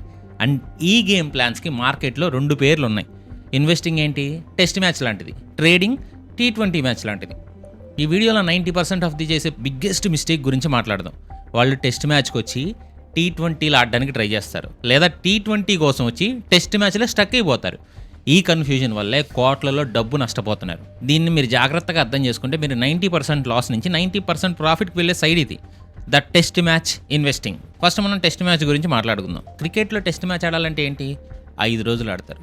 పేషెన్స్ కావాలి, పిచ్ని చదవాలి, బౌలర్ని గట్టిగా ఫేస్ చేయాలి, టెక్నిక్ ముఖ్యం. ఫస్ట్ వచ్చి 100 కొట్టాలనే మెంటాలిటీ ఉండదు. సర్వైవ్ అవ్వాలి, సెటిల్ అవ్వాలి, తర్వాతే స్కోర్ చేయాలి. ఇన్వెస్టింగ్ అంటే ఇదే. ఇన్వెస్టింగ్ అంటే మీరు ఒక కంపెనీని సెలెక్ట్ చేసుకొని ఆ కంపెనీ షేర్ని కొని దాన్ని హోల్డ్ చేయడం. ఎంతకాలం, సంవత్సరమా, 5 సంవత్సరాలు, 10 సంవత్సరాలు, 20 సంవత్సరాలు. ఇక్కడ మీ గోల్ ఏంటో తెలుసా, సంవత్సరం పైనుంచి ఎంత అయినా కానీ మినిమం 5 సంవత్సరాలు చాలామంది చెప్తారు, అది మీ ఇష్టం. కానీ నేను కూడా 5 సంవత్సరాలే చెప్తా. కాకపోతే 1 సంవత్సరం ముందు నుంచే చూసుకోమని చెప్తా అమ్మడానికి. అయితే ఇందులో మీరు గమనించాల్సింది ఏంటంటే, ఈ రోజు కొని రేపు అమ్మడం కాదు. ఇక్కడ మీ గోల్ ఆ కంపెనీతో పాటు మీరు కూడా గ్రో అవ్వడం. ఈ మెంటాలిటీతో మీరు ముందు చెప్పిన బిర్యానీ హోటల్లో 10% పార్ట్నర్షిప్గా ఉన్నట్టు రిలయన్స్లో, టాటా మోటార్స్లో పార్ట్నర్షిప్ కొనుక్కుంటారు. హోటల్ పార్ట్నర్ లాగా మీరు డైలీ వెళ్ళి రోజు ప్రాఫిట్ ఎంత అని అడగరు. మీరు ఆ సంవత్సరం బిజినెస్ ఎలా జరిగిందని చూస్తారు. ఇన్వెస్టింగ్లో ఉన్న హీరోస్ ఎవరు, వారెన్ బఫెట్, రాకేష్ జుంజున్వాలా. వీళ్ళు T20 ప్లేయర్స్ అస్సలు కాదు, వీళ్ళు టెస్ట్ మ్యాచ్ ప్లేయర్సే. వారెన్ బఫెట్ చెప్తాడు, నాకు ఇష్టమైన హోల్డింగ్ పీరియడ్ ఎంత చెప్పనా, ఫర్ ఎవర్, ఎప్పటికీ అని. ఇన్వెస్టింగ్ ఎందుకు స్ట్రాంగ్గా ఉంటుంది, గోల్ వచ్చేసి వెల్త్ క్రియేషన్. ఇందులో అంటే 1 లక్షని 10 లక్షలు చేయడం, 10 లక్షల్ని ₹1,00,00,000 చేయడం. ఇది ఓవర్ నైట్లో ఖచ్చితంగా జరగదు. లాంగ్ టర్మ్, మినిమం సంవత్సరం నుంచి 30 సంవత్సరాలు ఎప్పుడైనా జరగచ్చు. మీరు కంపెనీ జాతకం, ఫండమెంటల్ అనాలిసిస్ చెప్తాను ఇందులో, ఇప్పుడు ముందు చెప్తాను ఫండమెంటల్ అనాలిసిస్ ఎలా చేయాలని. అది కూడా బేసిక్సే. అంటే కంపెనీ ప్రాఫిట్ ఎంత, అప్పులు ఉన్నాయా, ఫ్యూచర్ ప్లాన్స్ ఏంటి, మేనేజ్మెంట్ మంచిదా, పేషెన్స్ ముఖ్యం. మీరు ఒక మామిడికాయ చట్నీ వేయాలనుకుంటున్నారు, వేస్తున్నారు, దానికి డైలీ వాటర్ వేయాలి, వెయిట్ చేయాలి. 5-10 సంవత్సరాల్లో అది పెద్ద చెట్టు అయ్యి మీకు లైఫ్ టైం ఫ్రూట్స్ ఇస్తుంది. ఈ T20 మ్యాచ్ ట్రేడింగ్ ఏంటి, ఇప్పుడు T20 గురించి కూడా మాట్లాడాలి కదా. T20 అంటే ఏంటి, 20 అవర్స్, ఫస్ట్ బాల్ నుంచి 6లు 4లు, హై అడ్రినలిన్ ఉంటుంది, హై రిస్క్, హై రివార్డ్. ఈరోజు హీరో అవ్వచ్చు, రేపు జీరో కూడా అవ్వచ్చు. చాలామంది జీరో అవుతున్నారు. పేషెన్స్కి టైం లేదు, స్పీడ్ కావాలి. ట్రేడింగ్ అంటే ఇదే. ట్రేడింగ్ అంటే మీరు కంపెనీతో పార్ట్నర్షిప్ చేయట్లా, మీరు కంపెనీ జాతకం చూడట్లా, మీరు ఆ షేర్ని పెళ్లి చేసుకోవట్లా, మీరు జస్ట్ ఆ షేర్ ప్రైస్తో డేట్ చేస్తున్నారు కొంతసేపటి కోసమే. ఇక్కడ మీ గోల్ ఏంటి, మార్కెట్ ఎప్పుడు ఓపెన్ అయింది, ఈరోజు మార్నింగ్ 9:15 కాడి నుంచి ఆఫ్టర్నూన్ 3కి, అంటే 9:30 టు మ్యాక్సిమం 3లోకే అమ్మేసి ఆ ప్రైస్ డిఫరెంట్ ప్రాఫిట్ని పాకెట్లో వేసుకోవడం. ట్రేడింగ్లో ఏంటంటే క్విక్ ప్రాఫిట్స్ ఉంటాయి. ఈరోజే 10,000 పెట్టి ₹1,000 సంపాదించాలి. Time frame very short term. 10,000కి ₹1,000 వస్తే చాలా చాలా ఎక్కువ. కానీ చాలామంది ఆశ ఏంటంటే 90% నష్టపోయేవాళ్ళు. 10,000కి 10,000 వచ్చేయాలి, కుదిరితే 20,000 వచ్చేయాలని అనుకుంటారు. అలాంటి వాళ్ళు స్టాక్ మార్కెట్లోకి రావద్దమ్మా, ముందే చెప్తున్నాను. యాక్చువల్గా ఇంట్రాడే ట్రేడింగ్, ఈ రోజు కొని ఈ రోజే అమ్మడం most popular T20. Swing trading కూడా ఉంటుంది. ఈ రోజు కొని ఒక 2 రోజుల నుంచి ఒక 2 వారాల లోపే అమ్మడం. ఇది కొంచెం 1 డే మ్యాచ్ లాంటిది. అయితే ఇక్కడ లాంగ్ టర్మ్లో ఫండమెంటల్ అనాలిసిస్ చేయాలి, అంటే జాతకం చూడాలి. కానీ ఇక్కడ జాతకం కాకుండా ఆస్ట్రాలజీ, టెక్నికల్ అనాలిసిస్ చూస్తారు. అంటే ఇక్కడ కంపెనీ ప్రాఫిట్తో పని ఉండదు. ఈ రోజు కొని ఈ రోజు అమ్మేదానికి కంపెనీ ప్రాఫిట్తో ఏం చేసుకుంటారు చెప్పండి. ఈ రోజు ఎలా వర్క్ అవుతుంది అనేదే కదా ముఖ్యం ట్రేడింగ్లో. షేర్ ప్రైస్ గ్రాఫ్ చార్ట్ ఎలా మూవ్ అవుతుందో చూస్తారు. ఆ చార్ట్లో ప్యాటర్న్స్ చూసి ప్రైస్ పైకి వెళ్తుందని పెట్టేస్తారు, కింద పడుతుందని పెట్టేస్తారు. ఇక్కడ మెంటాలిటీ ఎలా ఉండాలంటే speed, discipline and no emotion. ఇక్కడ మీరు జస్ట్ మామిడి ఇట్లా మీరు వెజిటబుల్ మార్కెట్లో ఉన్నారు. మార్నింగ్ టొమాటో కొని ఈవినింగ్కి ఎక్కువ రేట్గా అమ్మేసి ప్రాఫిట్ తీసుకుని ఇంటికి వెళ్ళిపోవాలి. లాస్ వస్తే వెంటనే కట్ చేసి వెళ్ళిపోవాలి. ఈ టమాటోతో నాకు ఎమోషనల్ అటాచ్మెంట్ ఉందని హోల్డ్ చేశారనుకోండి, నెక్స్ట్ డే అది కుళ్ళిపోయి హెవీ లాస్ వస్తుంది. నేను చెప్పేటప్పుడు ఒక రూల్ చెప్తాను. ఒకవేళ ఇన్ కేస్ ఎవరైనా ట్రేడర్స్ ఉంటే నేను చెప్పేది ఏంటంటే, మీరు ₹100 పెడితే 5% లాస్కి మించి ఆ ట్రేడ్ని క్లోజ్ చేయండి. మీరు స్టాప్ లాస్ పెట్టుకుంటారు కదా, 5%కి మించి పెట్టుకోకండి. 5% టచ్ అయ్యిందా, ఆ తర్వాత ఇంకా పైకి వెళ్ళిందన్నా వద్దు. 5% మీది స్టాప్ లాస్ టచ్ అవుతుందంటే మీ క్యాపిటల్లో ఎగ్జిట్ అయిపోయి బయటకు వచ్చేసేయండి. అంటే మీరు ₹100 ఒక ట్రేడ్లో పెడుతున్నారంటే పోతే ₹5 పోవాలి, ₹90 మీకు ఉండాలి. మీరు స్టాప్ లాస్ ₹95 తర్వాత టచ్ అయితే బయటకు వచ్చేయాలి. లేదు నాకు ₹100 కాదు, ₹110 కావాలి, ₹200 కావాలంటే మొత్తం అస్సాం వెళ్ళిపోద్ది. సో 5% రూల్ని గుర్తుపెట్టుకోండి. తర్వాత మనం వీడియోస్లో చాలాసార్లు మాట్లాడుకుంటాం. The real magic. ఇప్పుడు టెస్ట్ మ్యాచ్ ఉంది, T20 ఉంది, మీకు అర్థమైంది. నాకు T20నే ఇష్టం, ఈరోజు ప్రాఫిట్ కావాలంటే ఇక్కడే 90% కామన్ పీపుల్ ట్రాప్లో పడతారు. ట్రేడింగ్ అనేది ఈజీ అస్సలు కాదు, అదొక ఫుల్ టైం జాబ్ చేయాలి. అంటే మీరు 9 to 5 ఆఫీస్లో వర్క్ చేస్తారు, మధ్యలో ఫోన్లో ట్రేడింగ్ చేద్దామంటే 99% లాస్ అవుతారు. సో ఈ T20 గేమ్ ఆడాలంటే చాలా ప్రాక్టీస్ కావాలి. ఎంత ప్రాక్టీస్ అంటే చాలా ప్రాక్టీస్ కావాలి, చాలా నాలెడ్జ్ కావాలి, ఫుల్ టైం స్క్రీన్ ముందు కూర్చోవాలి. అది పార్ట్ టైం గేమ్ అయితే అస్సలు కాదు. పార్ట్ టైం సర్జన్ ఉన్నాడు కదా, పార్ట్ టైం ట్రేడర్ కూడా ఉండలేడు. మరి ఇన్వెస్టింగ్ గురించి టెస్ట్ మ్యాచ్ గురించి చెప్పాను. 10 ఇయర్స్ వెయిట్ చేయాలి, బోరింగ్గా ఉంటుంది. దీనికంటే FD చేసుకోవాలి కదా అని మీరు అనుకుంటే మీరు రియల్ మ్యాజిక్ని మిస్ అవుతారు. ఆ మ్యాజిక్ పేరు కాంపౌండింగ్. ఆల్బర్ట్ ఐన్స్టీన్ దీన్ని 8th wonder of the world అన్నాడు. అంటే ఏంటి? సింపుల్ మ్యాచ్ చెప్తా, మైండ్ బ్లాక్ అయింది మీకు. మీరు ₹1,00,000 ఇన్వెస్ట్ చేశారు. పర్ ఇయర్ 15% ప్రాఫిట్ వచ్చింది అనుకుందాం. ఎగ్జాంపుల్ సరిగ్గా గమనించండి. 1,00,000 మీద 15% అంటే ₹15,000 ప్రాఫిట్. నెక్స్ట్ ఇయర్ ఎంత? టోటల్ వచ్చేసి 1,15,000. ఇప్పుడు ప్రాఫిట్ 1,00,000 మీద రాదు, 1,15,000 మీద వస్తుంది రెండో సంవత్సరంలో. అంటే 17,250 ప్రాఫిట్. టోటల్ ఎంత? 1,32,250. అలా 5వ సంవత్సరానికి మీ టోటల్ వాల్యూ 2 lakhs అయింది. 10 సంవత్సరాలకి మీ టోటల్ 4 lakhs అయింది. 20 ఇయర్స్కి మీ 1 lakh 16 lakhs అయింది. 30 సంవత్సరాలకి మీ ₹1,00,000 66 లక్షలు అయింది. చూసారా? ఫస్ట్ 10 సంవత్సరాల్లో కేవలం 3 లక్షలు పెరిగింది. నెక్స్ట్ 10 సంవత్సరాల్లో 12 lakhs పెరిగింది. మీరు గమనించండి, ఫస్ట్ 10 సంవత్సరాల్లో ఎంత? కేవలం 1,00,000 నుంచి 10వ సంవత్సరం 4 లక్షలు, అంటే 3 లక్షలే పెరిగింది. కానీ నెక్స్ట్ 10 సంవత్సరాల్లో 12 లక్షలు పెరిగింది. ఆ నెక్స్ట్ 10 సంవత్సరాల్లో 50 లక్షలు పెరిగింది. అఫ్కోర్స్ చాలామంది అంటారు ఇది ఇన్ఫ్లేషన్ కూడా అడ్జస్ట్ చేయాలని. కానీ ఇన్ఫ్లేషన్ అడ్జస్ట్ చేసినా సరే ఇది చాలా ఎక్కువే. మీరు కావాలంటే క్యాలిక్యులేట్ చేసుకోవచ్చు. ఇదేంటంటే ఒక స్నోబాల్ ఎఫెక్ట్. చిన్న బాల్లా స్టార్ట్ అయ్యి కిందకి వెళ్ళే కొద్దీ పెద్ద మాన్స్టర్లా తయారైంది. ఈ కాంపౌండింగ్ మ్యాజిక్ ఈ 8th వండర్ T20 ట్రేడింగ్లో ఉండదు, వర్క్ అవ్వదు కూడా. ఎందుకంటే మీరు ప్రాఫిట్ వెంటనే తీస్తారు. ఒక రోజు నుంచి కొన్ని రోజుల్లో లేదా వారాల్లో, మ్యాక్సిమం ఒక రోజులోనే చూస్తారు అందరూ. ఇది కేవలం టెస్ట్ మ్యాచ్ ఇన్వెస్టింగ్లో మాత్రమే వర్క్ అయింది కాంపౌండింగ్ అనేది. సో మీరే డిసైడ్ చేసుకోండి. డైలీ టెన్షన్ పడతా, స్క్రీన్ చూస్తా, T20 ఆడి ఈరోజు 1000 సంపాదించాలా? అది కూడా గ్యారంటీ లేదు. 10,000 పోవచ్చు వచ్చినాయి అంటే మీ క్యాపిటల్ కూడా. కాకపోతే రూల్స్ ఫాలో అయితే 5% రూల్ ఫాలో అయితే కొంతలో కొంత ఆగగలరు. లేకపోతే పేషెన్స్తో, బిజినెస్ మెంటాలిటీతో టెస్ట్ మ్యాచ్ ఆడి 20 సంవత్సరాల్లో మీ మనీని 16 రెట్లు, 30 సంవత్సరాల్లో 66 రెట్లు గ్రో చేసుకోవాలా? నా అడ్వైస్ కామన్ మ్యాన్కి, జాబ్ చేసే వాళ్ళకి, బిజినెస్ చేసే వాళ్ళకి T20 అనేది చాలా డేంజరస్. టెస్ట్ మ్యాచ్ అనేది పర్ఫెక్ట్ గేమ్ ప్లాన్. అంటే నేను T20 టెస్ట్ అని ఎందుకు అంటున్నానంటే మీకు బాగా గుర్తుండడానికి. ఓకే బ్రో, ఇప్పుడు టెస్ట్ మ్యాచ్ ఆడాలని ఫిక్స్ అయ్యాం. కానీ ఆ విప్రో, MRF లాంటి టెస్ట్ మ్యాచ్ ప్లేయర్స్ని ఎలా పట్టాలి? అసలు ఒక కంపెనీ యొక్క జాతకం అంటే ఫండమెంటల్ అనాలిసిస్ ఎలా చూడాలి? ఈ క్వశ్చన్కి ఆన్సర్ రెడీగా ఉంది. జాతకం, ద ఫండమెంటల్ అనాలిసిస్. జాతకం చూద్దాం. అంతకుముందు పాటలో మనం ఒక పెద్ద డెసిషన్ తీసుకున్నాం. మనం కామన్ ఇన్వెస్టర్స్, మనకి ఫుల్ టైం స్క్రీన్ ముందు కూర్చునే టైం లేదు. సో మనం T20 ట్రేడింగ్ అని ఒక హై రిస్క్ గేమ్ వద్దు అనుకున్నాం. మనం టెస్ట్ మ్యాచ్ ఇన్వెస్టింగ్ ఆడాలని ఫిక్స్ అయ్యాం. అంటే ఒక మంచి కంపెనీలో ఇన్వెస్ట్ చేసి 5, 10, 20 సంవత్సరాలు హోల్డ్ చేసి కాంపౌండింగ్ అనే ఒక 8th వండర్తో వెల్త్ క్రియేట్ చేయాలని డిసైడ్ అయ్యాం. Super, decision correct. కానీ అసలు ప్రాబ్లం ఇక్కడే స్టార్ట్ అవుతుంది. ఆ టెస్ట్ మ్యాచ్కి సరిపోయే ప్లేయర్ ఎవడు? ఆ 20 ఇయర్స్ హోల్డ్ చేసుకునేంత దమ్మున్న కంపెనీ ఏది? ఆ next Wipro, next Titan, next MRFని ఈరోజు ఎలా పట్టాలి? ఈ 5,000 కంపెనీస్లో ఆ కరెక్ట్ కంపెనీని ఎలా ఫిల్టర్ చేయాలి? దీనికి మనం వాడతాం ఫండమెంటల్ అనాలిసిస్. మార్కెట్ యాంగిల్ ఇది ఫండమెంటల్ అనాలిసిస్. మన స్క్రిప్ట్ లాంగ్వేజ్లో అంటే మీకు సింపుల్గా కంపెనీ జాతకం చూద్దాం అని చూద్దాం. ద పెళ్లి చూపులు analogy, where to find the జాతకం. చూడండి, ఇన్వెస్టింగ్ అనేది లాంగ్ టర్మ్. ఒక 10 సంవత్సరాలు, 20 సంవత్సరాలు కమిట్మెంట్, కనీసం 5 సంవత్సరాలు. అంటే ఇది డేటింగ్ కాదు, ట్రేడింగ్ లాగా.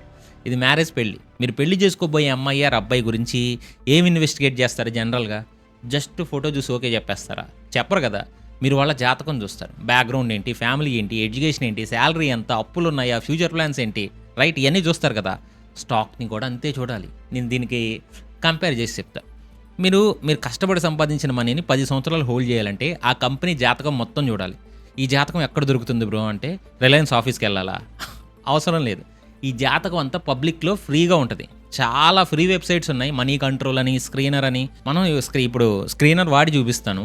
అండ్ మనీ కంట్రోల్ అంటే కొంచెం కొన్ని చూడాలంటే మీకు సబ్స్క్రిప్షన్ అవ్వాలి. స్క్రీనర్లో కొంచెం మీకు అవైలబుల్గా ఉన్నాయి. ఇంకా టెక్కర్ ఉంది. investing.com కూడా ఫ్యూచర్లో investing.com మొత్తం దాని గురించి ఒక సపరేట్ వీడియో చేస్తాను. అందులో ట్రెండ్ లైన్స్ ఎలా గీయాలి, అసలు investing.comని ఎలా వాడాలి, అండ్ టెక్నికల్ అనాలిసిస్ ఎలా చూడాలి, అసలుకి ఇవన్నీ వీడియో చేస్తాను. అయితే స్క్రీనర్లో ముందు ఫండమెంటల్ అనాలిసిస్, ఒక కంపెనీ ఫండమెంటల్ అనాలిసిస్ ఎలా చేయాలో ఇప్పుడు చూపిస్తా. మీరు అక్కడ కంపెనీ నేమ్ రిలయన్స్ కానీ టాటా టైప్ చేస్తే దాని జాతకం మొత్తం ఫైనాన్షియల్ అనే పేరుతో ఓపెన్ అవుతుంది. ఇప్పుడు ఆ జాతకంలో చాలా నెంబర్స్ ఉంటాయి. అన్నీ చూసి కన్ఫ్యూజ్ అవ్వకండి. మనం మెయిన్గా 5 విషయాలు చూడాలి. ఈ 5 చెక్స్ చేశారనుకోండి, ఇది చాలా గుర్తుపెట్టుకోండి. ఈ 5 చెక్స్ చేస్తే ఇక్కడ నుంచి ఇంకా జాగ్రత్తగా చూడండి, మీకు 80% పిక్చర్ క్లియర్ అయిపోద్ది. ఈ 5 చెక్స్ పాస్ అయిన కంపెనీ టెస్ట్ మ్యాచ్కి perfect player. First one, the salary, profit and loss. First one ఏంటి? పెళ్లి చేసుకోవాలంటే మనం చూసేది జీతం. అంటే మనకి ఈ కంపెనీ పాయింట్ ఆఫ్ వ్యూలో ప్రాఫిట్ అండ్ లాస్. మీరు పెళ్లి కొడుకు జాతకంలో ఫస్ట్ చూసేది ఏంటి? ఆయనకు ఉద్యోగం ఉందా లేదా, శాలరీ ఎంత, ప్రతి మంత్ శాలరీ పడుతుందా లేదా అనే, అదే కదా. అలాగే కంపెనీ జాతకంలో మీరు చూడాల్సింది ప్రాఫిట్ అండ్ లాస్ స్టేట్మెంట్, షార్ట్గా P&L. అంటే కంపెనీకి సేల్స్, అమ్మకాలు జరుగుతున్నాయా, కంపెనీ ఏమైనా ప్రొడ్యూస్ చేస్తుందా లేక మూసుకొని కూర్చుందా, ప్రతి సంవత్సరం సేల్స్ పెరుగుతున్నాయా లేదా, సేల్స్ ఉన్నా సరిపోదు, సేల్స్ నుంచి ప్రాఫిట్, లాభం వస్తుందా. కానీ కొన్ని కంపెనీస్ ఏంటంటే 100 కోట్లు సేల్స్ చేస్తాయి కానీ 110 కోట్లు ఖర్చు పెడతారు, నెట్గా లాస్లో ఉంటారు. మనకు కావాల్సిందేంటి? కన్సిస్టెంట్లీ ప్రాఫిటబుల్ కంపెనీ, ప్రతి సంవత్సరం సేల్స్ పెంచుకుంటా, ప్రతి సంవత్సరం ప్రాఫిట్ కూడా పెంచుకుంటా వెళ్ళే పెళ్లి కొడుకు కావాలి. అంతేగాని శాలరీ లేదు, జాబ్ లేదు కానీ స్టైల్గా తిరుగుతాడంటే అలాంటి కంపెనీలో మ్యారేజ్ రిస్కే కదా మరి. So rule number 1, check P&L. Last 5 సంవత్సరాలుగా సేల్స్ అండ్ ప్రాఫిట్స్ పెరుగుతూ ఉండాలి. నెక్స్ట్ వన్ ఏం చూస్తారు? అప్పులు, డెట్స్ అండ్ లోన్స్. పెళ్లి కొడుకి శాలరీ బాగుంది కానీ బయట ఒక 50 లక్షల అప్పు, అంటే అప్పు చేసి ఉన్నాడు అనుకోండి, ప్రతి మంత్ శాలరీలో 50-80 వేలు ఈఎంఐకే పోతుందంటే ఇప్పుడు ఈ పెళ్ళి మంచిదా? కాదు కదా, రిస్క్ కదా. ఎందుకు? శాలరీ కొంచెం తగ్గినా ఈఎంఐ కట్టలేక బ్యాంక్రప్ట్ అవుతాడు. అలాగే కంపెనీ జాతకంలో బ్యాలెన్స్ షీట్ అనే పేజ్ ఉంటుంది. అక్కడ డెట్, అప్పులు అనే కాలం ఉంటుంది. ఆ కంపెనీకి అప్పులు ఉన్నాయా, ఎంత ఉన్నాయి. కొన్ని కంపెనీస్ బిజినెస్ కోసం అప్పు చేస్తాయి, లైక్ HDFC బ్యాంక్, అది నార్మల్. కానీ వాళ్ళు ప్రాఫిట్, శాలరీ కంటే వాళ్ళ అసెట్స్, ఆస్తుల కంటే ఎక్కువ డెట్ ఉంటే అది danger signal, red flag. Simple rule, debt to equity ratio అని ఉంటుంది. అది 1 కంటే తక్కువ ఉంటే, అంటే అసెట్స్ కంటే అప్పులు తక్కువ ఉంటే సేఫ్. 3 or 4 ఉందనుకోండి, అది చాలా risky. So det to equity ratio గమనించండి. ఏమైనా చిన్న ప్రాబ్లం వస్తే ఈఎంఐ ఇంట్రెస్ట్ కట్టలేక కంపెనీ మూతపడుద్ది. సో రూల్ నెంబర్ 2 ఏంటి? Check debt. శాలరీ, ప్రాఫిట్తో పాటు అప్పులు కూడా చూడాలి. మనకి లో డెట్ ఆర్ జీరో డెట్ పెళ్లి కొడుకు కావాలి. నెక్స్ట్ ఏం చూడాలి? 3వ point, the rate, PE ratio. Okay, salary, profit super, అప్పులు, డెట్స్ లేవు, జీరో డెట్, ఎక్సలెంట్. ఇప్పుడు మీరు పెళ్లి మార్కెట్లోకి వెళ్ళారు. ఈ పెళ్లి కొడుక్కి రేట్ అంటే డిమాండ్ ఎలా ఉంది బయట, ఈ అలయన్స్ కోసం, ఆ పెళ్లి కొడుకు కోసం అందరూ పోటీ పడుతున్నారా అని చూస్తాం కదా. ఇక్కడ PE ratio, price to earnings అనే ఒక మ్యాజిక్ నెంబర్ పిక్చర్లోకి వస్తుంది. ఈ ఒక్క కాన్సెప్ట్ అర్థం చేసుకోండి చాలు. అంటే పెళ్లి కొడుకు కోసం ఎందుకు పోటీ పడుతున్నారంటే, ఇప్పుడు 25 సంవత్సరాల వాళ్ళకి పెళ్లి ఈజీగా అయింది, మంచి జీతం, ఇవన్నీ ఫస్ట్ 2 అప్పులు లేకపోతే. కానీ 45 సంవత్సరాల వాళ్ళకి పెళ్లి తొందరగా అవ్వదు కదా. సో పెళ్లి కొడుకు కోసం ఎంత పెట్టగలరు మీరు అంటే, ఒక రకంగా కట్నం తప్పు, కట్నం అనుకోండి, కట్నం ఎంత ఇవ్వగలరు అనుకోండి తప్పు. అలా నేను కట్నాన్ని ఎంకరేజ్ చేశారని మళ్ళీ పెద్ద అనకండి, మీకు అర్థం అవ్వాలని ఎగ్జాంపుల్ చెప్పా.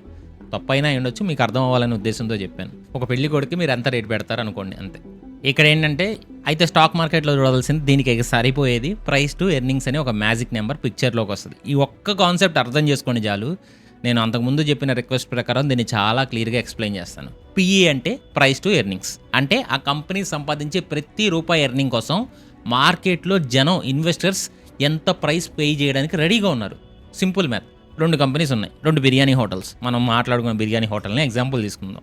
హోటల్ ఏ షేర్ ప్రైస్ వచ్చేసి 100 రూపీస్. ఆ షేర్ మీద సంపాదన, EPS, earnings per share 10 rupees. So PE ratio equal to 10, price 100 by earning 10 equal to, అంటే హోటల్ సంపాదించే 1 రూపాయి కోసం మీరు 10 రూపీస్ పే చేస్తున్నారు. Good deal. Hotel B share price 500 రూపాయలు. ఆ షేర్ మీద సంపాదన, EPS 10 రూపాయలు. సేమ్ సంపాదన అంటే PE రేషియో ఎంత? 50, ప్రైస్ 500 బై ఎర్నింగ్ 10, అంటే హోటల్ B సంపాదించే 1 రూపాయి కోసం మీరు 50 రూపాయలు పే చేస్తున్నారు. సో ఇక్కడ ఫస్ట్ 2 ఎగ్జాంపుల్స్ చూసాం కదా. హోటల్ ఏ PE 10కి చీప్గా దొరుకుతుంది. హోటల్ B PE 50 ఉంది, చాలా ఎక్స్పెన్సివ్గా ఉంది. ఎందుకు? హోటల్ Bకి ఏదో స్పెషల్ ఉంది. ఇప్పుడు పెళ్లి కొడుకు ఎనాలజీనే చూద్దాం. హోటల్ B PE 50 అనే పెళ్లి కొడుకుని మార్కెట్లో ఫుల్ హైప్ ఉంది. వీడు ఫ్యూచర్లో USA వెళ్తాడు, 10 లక్షలు సంపాదిస్తాడని అందరూ ఎక్స్పెక్ట్ చేస్తున్నారు. ఆ ఫ్యూచర్ గ్రోత్ ఎక్స్పెక్టేషన్కి మనం ఎక్స్ట్రా ప్రైస్ అంటే 50 రూపాయలు పే చేస్తున్నాం.